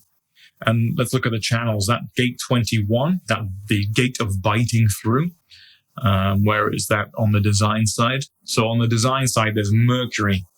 The planet Mercury in the gate of biting through, a communicative archetype of Mercury going into this CEO resource management gate. And actually the whole channel is activated because we have that gate 45 on the personality side defined by Uranus. So we have Uranus and Mercury activating the gate positions, which create this channel of money. So this is getting the resource, the hunter, and gate 45, the gatherer, hunting and gathering. This guy knows what to do with resources. He knows how to make money. He's probably a CEO. Definitely we have this money channel complementing the Mars-Pluto ascendant. So this guy knows how to manage resources. He's probably a CEO or a business leader of some sort. Let's take a look at that channel, the gate 17 connecting with gate 62. The channel of acceptance, a design of an organizational being. So the channel of acceptance links the ajna center to the throat center through the gate of opinions, gate 17, opinionated, and the gate of details, gate 62. So this person is opinionated. It is a design of organizational being. So it's opinionated. He gets those consistent ideas. He expresses them consistently and has good organizational capabilities. So this kind of fits with the mental aspect. The moon there being in the 5th house in Sagittarius. That's the mind is on the pleasures, the fun, the game, the gains, the gambling to some extent. 5th house is associated with speculative gains, so markets as well. Moon is kind of on that. It's in Sagittarius, this fiery sign. So it's a creative mind that's trying to figure out how to generate more resources. So I think this is a business leader, but he's also highly eccentric, has eccentric communication style, and it's a bit of a powerhouse. Could be, especially with Pluto and Mars on the ascendant, could be a bit too much of a powerhouse for some people. And I'm pretty sure you can already guess who this is. So that 59.6 is the channel of mating, a design focused on reproduction. So this is the gate of sexuality and dispersion with the other gate, the 59. So the channel of mating links the sacral center to the solar plexus center through the gate of sexuality, that's 59, and the gate of friction, gate 6. Channel 59 to 6, the core of humanity's creative essence is rooted in a powerful quantum of sacral and emotional energy called intimacy. The sexuality of gate 59 and the pleasure, pain, emotional wave of gate 6 brings people into relationships that are deeply personal, penetrating, and potentially fertile.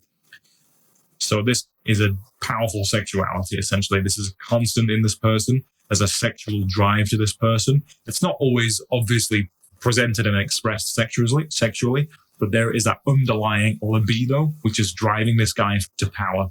I mean, this matches a lot with the Pluto on the ascendant. Pluto is very deep, powerful, hungry, underworld, dark kind of power. Mars is that fighter, warrior.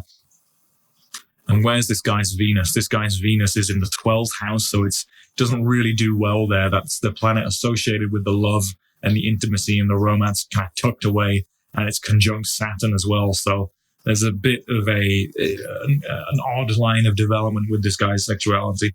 Again, with the moon on the 5th house, which is also associated with the sexual pleasure.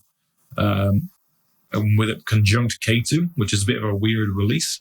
This person will have that constant sexual drive and a libido and will have children. His mind will be on his children, or he'll be disconnected from his children. Ketu being disconnection there, actually conjunct the moon in the 5th house.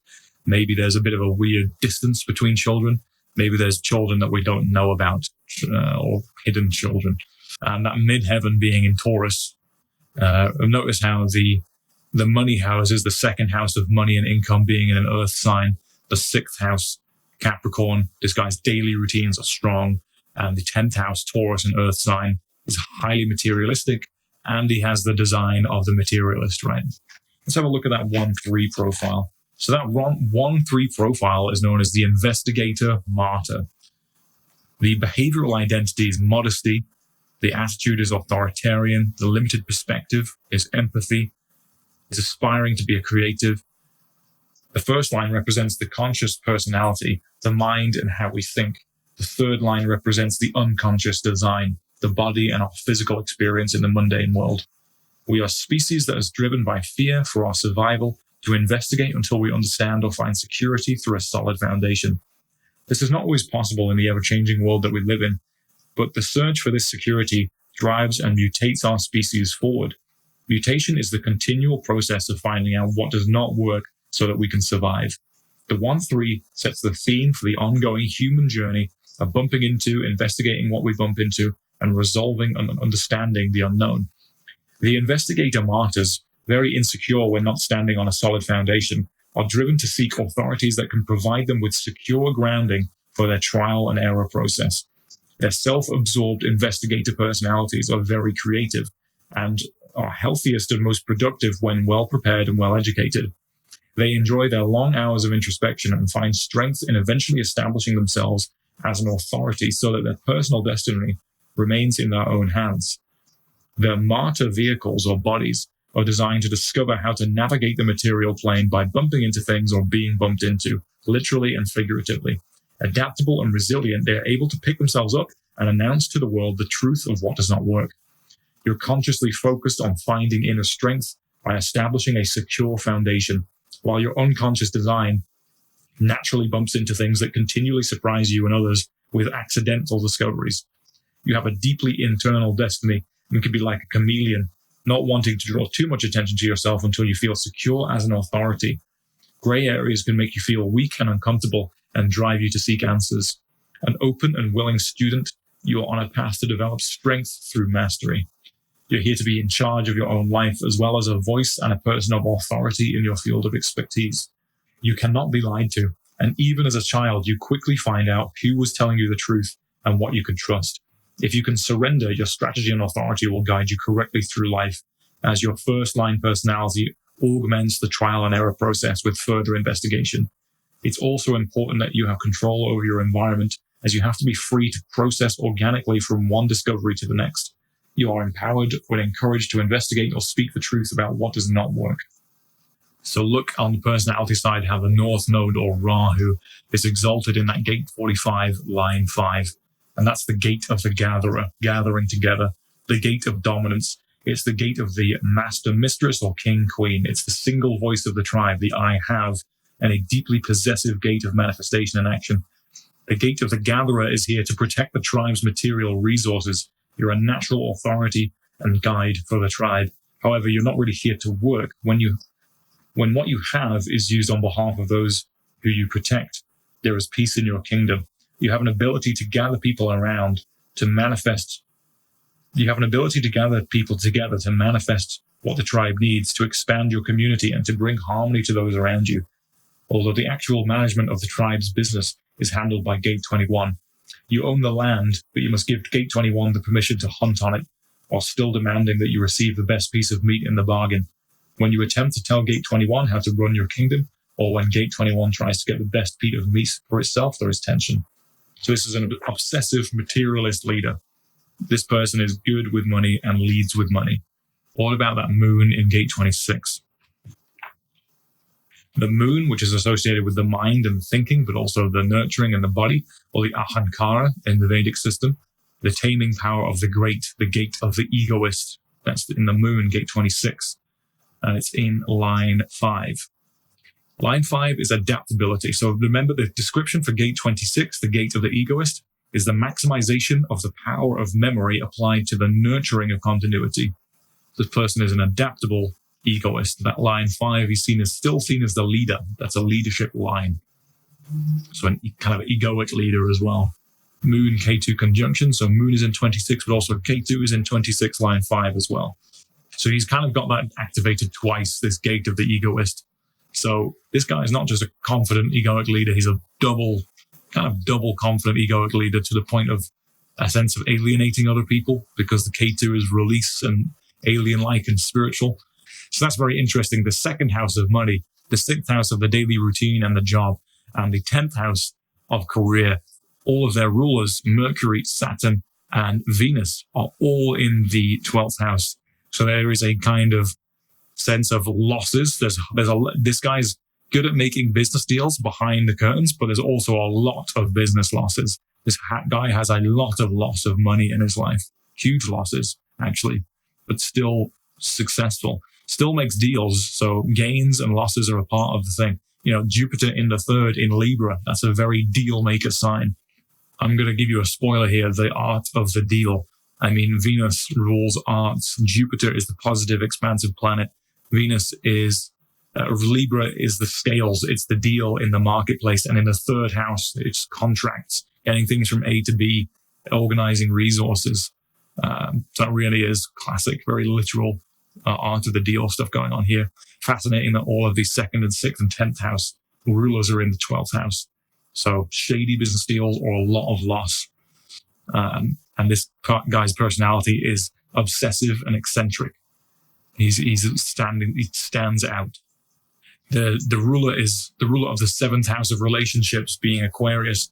This guy has kind of odd approach to relationships. The ruler is also in the 12th house.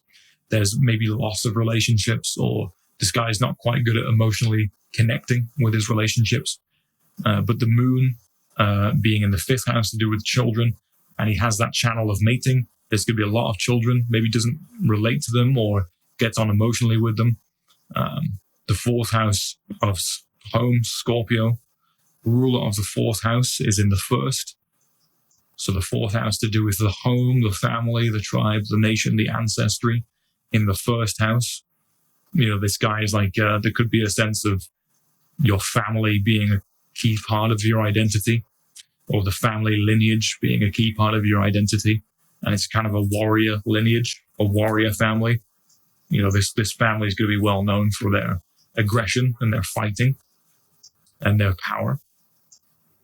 But look at the undefined root center as well. This person actually feels more pressure than we think he feels. The undefined root means that when this person is going through his daily life and someone's saying, sir, we need this done, we need this done, we need this done, he's actually feeling a lot more pressure to get those things done, and he'll rush through things to take that pressure off. He's not consistently grounded. It's actually a bit more nervous energy than you anticipate. And this person is emotionally defined. So their authority is the emotional center, which means that they can never have a consistent sense of clarity. Because this emotional wave goes up and down, this person can be slightly happier and higher one day and can crash down low and angry the next day. So it's a sine wave-like pattern. As a result, decisions that are made on the up and down wave can be inconsistent. The advice for this person would be to allow at least a few days for each consistent decision. Otherwise, this person is going to flop, especially if this person is in a position of power, which it seems like he is because of this Pluto and Mars in the 1st house. This person needs to make sure that their decisions that they're making are timed and considered over time, especially with that undefined root center, which would make him feel more pressure to make decisions very quickly. So let's also, to compare, take a look at the Dashamsha chart of Donald Trump, which is the D10 chart in Vedic astrology. This is a granular calculation to look at the success, the career, the public standing. If the 10th house is the natural house to look at for career, success, how people view this person, the D10 is dialing into that. It's a subdivision to look at it even further. So what do we see in this D10 chart? Let's have a look. First, Mercury in Taurus in the first house. Money, trade. Mercury is trade. Taurus is money. So there's money immediately. It's Taurus. Venus is Venus ruled, so there's good stuff. It's stable. It's an earth sign. First Lord Venus. Where is it? Venus is in Scorpio. So it's, Venus is deep money. And then the Venus is almost conjunct Pluto if you are of the discipline which would use Pluto in a divisional chart. Pluto is also conjunct, is at the part of fortune as well. So there's deep money that comes in here. 10th and 9th Lord, Saturn. Saturn is exalted in the 6th. So an exalted 10th and 9th Lord, which is super powerful. Sun in the 9th, Capricorn, strong. The 10th and 9th Lord being exalted in the 6th. The 11th Lord, Jupiter, exalted in its own sign. So the house of the 11th sign, the 11th house of career gains, of money, of assets, of networks and people that you know. The ruler of Pisces is Jupiter, so Jupiter is sitting in its own sign. So 11th house Lord exalted. 12th house Lord, Mars, exalted in its own sign. This is powerful, Second house Lord, Mercury in the first, so the money. Again, the sign to do with money and family to some extent is in the first house. So there's money on the conjunct the ascendant of the D10 chart. So maybe this person is successful due to the amount of money that they have to start with. The third Lord, Cancer, is exalted. Moon in Cancer, its own sign. Fourth house, where's the sun? Fourth house Lord is in the 9th house, Capricorn. 5th house, Virgo, is in the first house, Lord of the 5th and the 1st. So there's quite a lot of exalted planets here. And so it indicates a very powerful career. Very powerful, yeah. 10th and 9th Lords exalted in the 6th. 11th Lord exalted in the 11th. 12th Lord exalted in the 12th. 3rd Lord exalted in the 3rd. Like this is almost, I think if you had a theoretical chart of like an avatar or a saint, some of the Vedic astrologers would say, well, it would just be exalted planets in every single sign. And what do we have here? We have like 10th and 9th Lord is exalted in the 6th. 11th Lord exalted in its own sign. 12th Lord exalted in its own sign. 3rd Lord exalted in its own sign. It's just like 4. It's very, very, very powerful. And then the North Node in the 8th house, this obsession for 8th house is also it's not just taboo and occult, but it's investment opportunities and deep money. That can be interpreted that way. So this is giving us the indicator that in the career space, this person has a highly powerful career. Many exalted planets, super powerful career. Contrast that with the 10th Lord being in the 12th house. You'd think that a 10th Lord in the 12th house would be like a hidden away career. But if we dial into the D10 Dashamsha chart, it's actually giving us the indicator of a very powerful public career. But that's just a quick interpretive example. And obviously the potential information that we could extract from these charts could be infinite.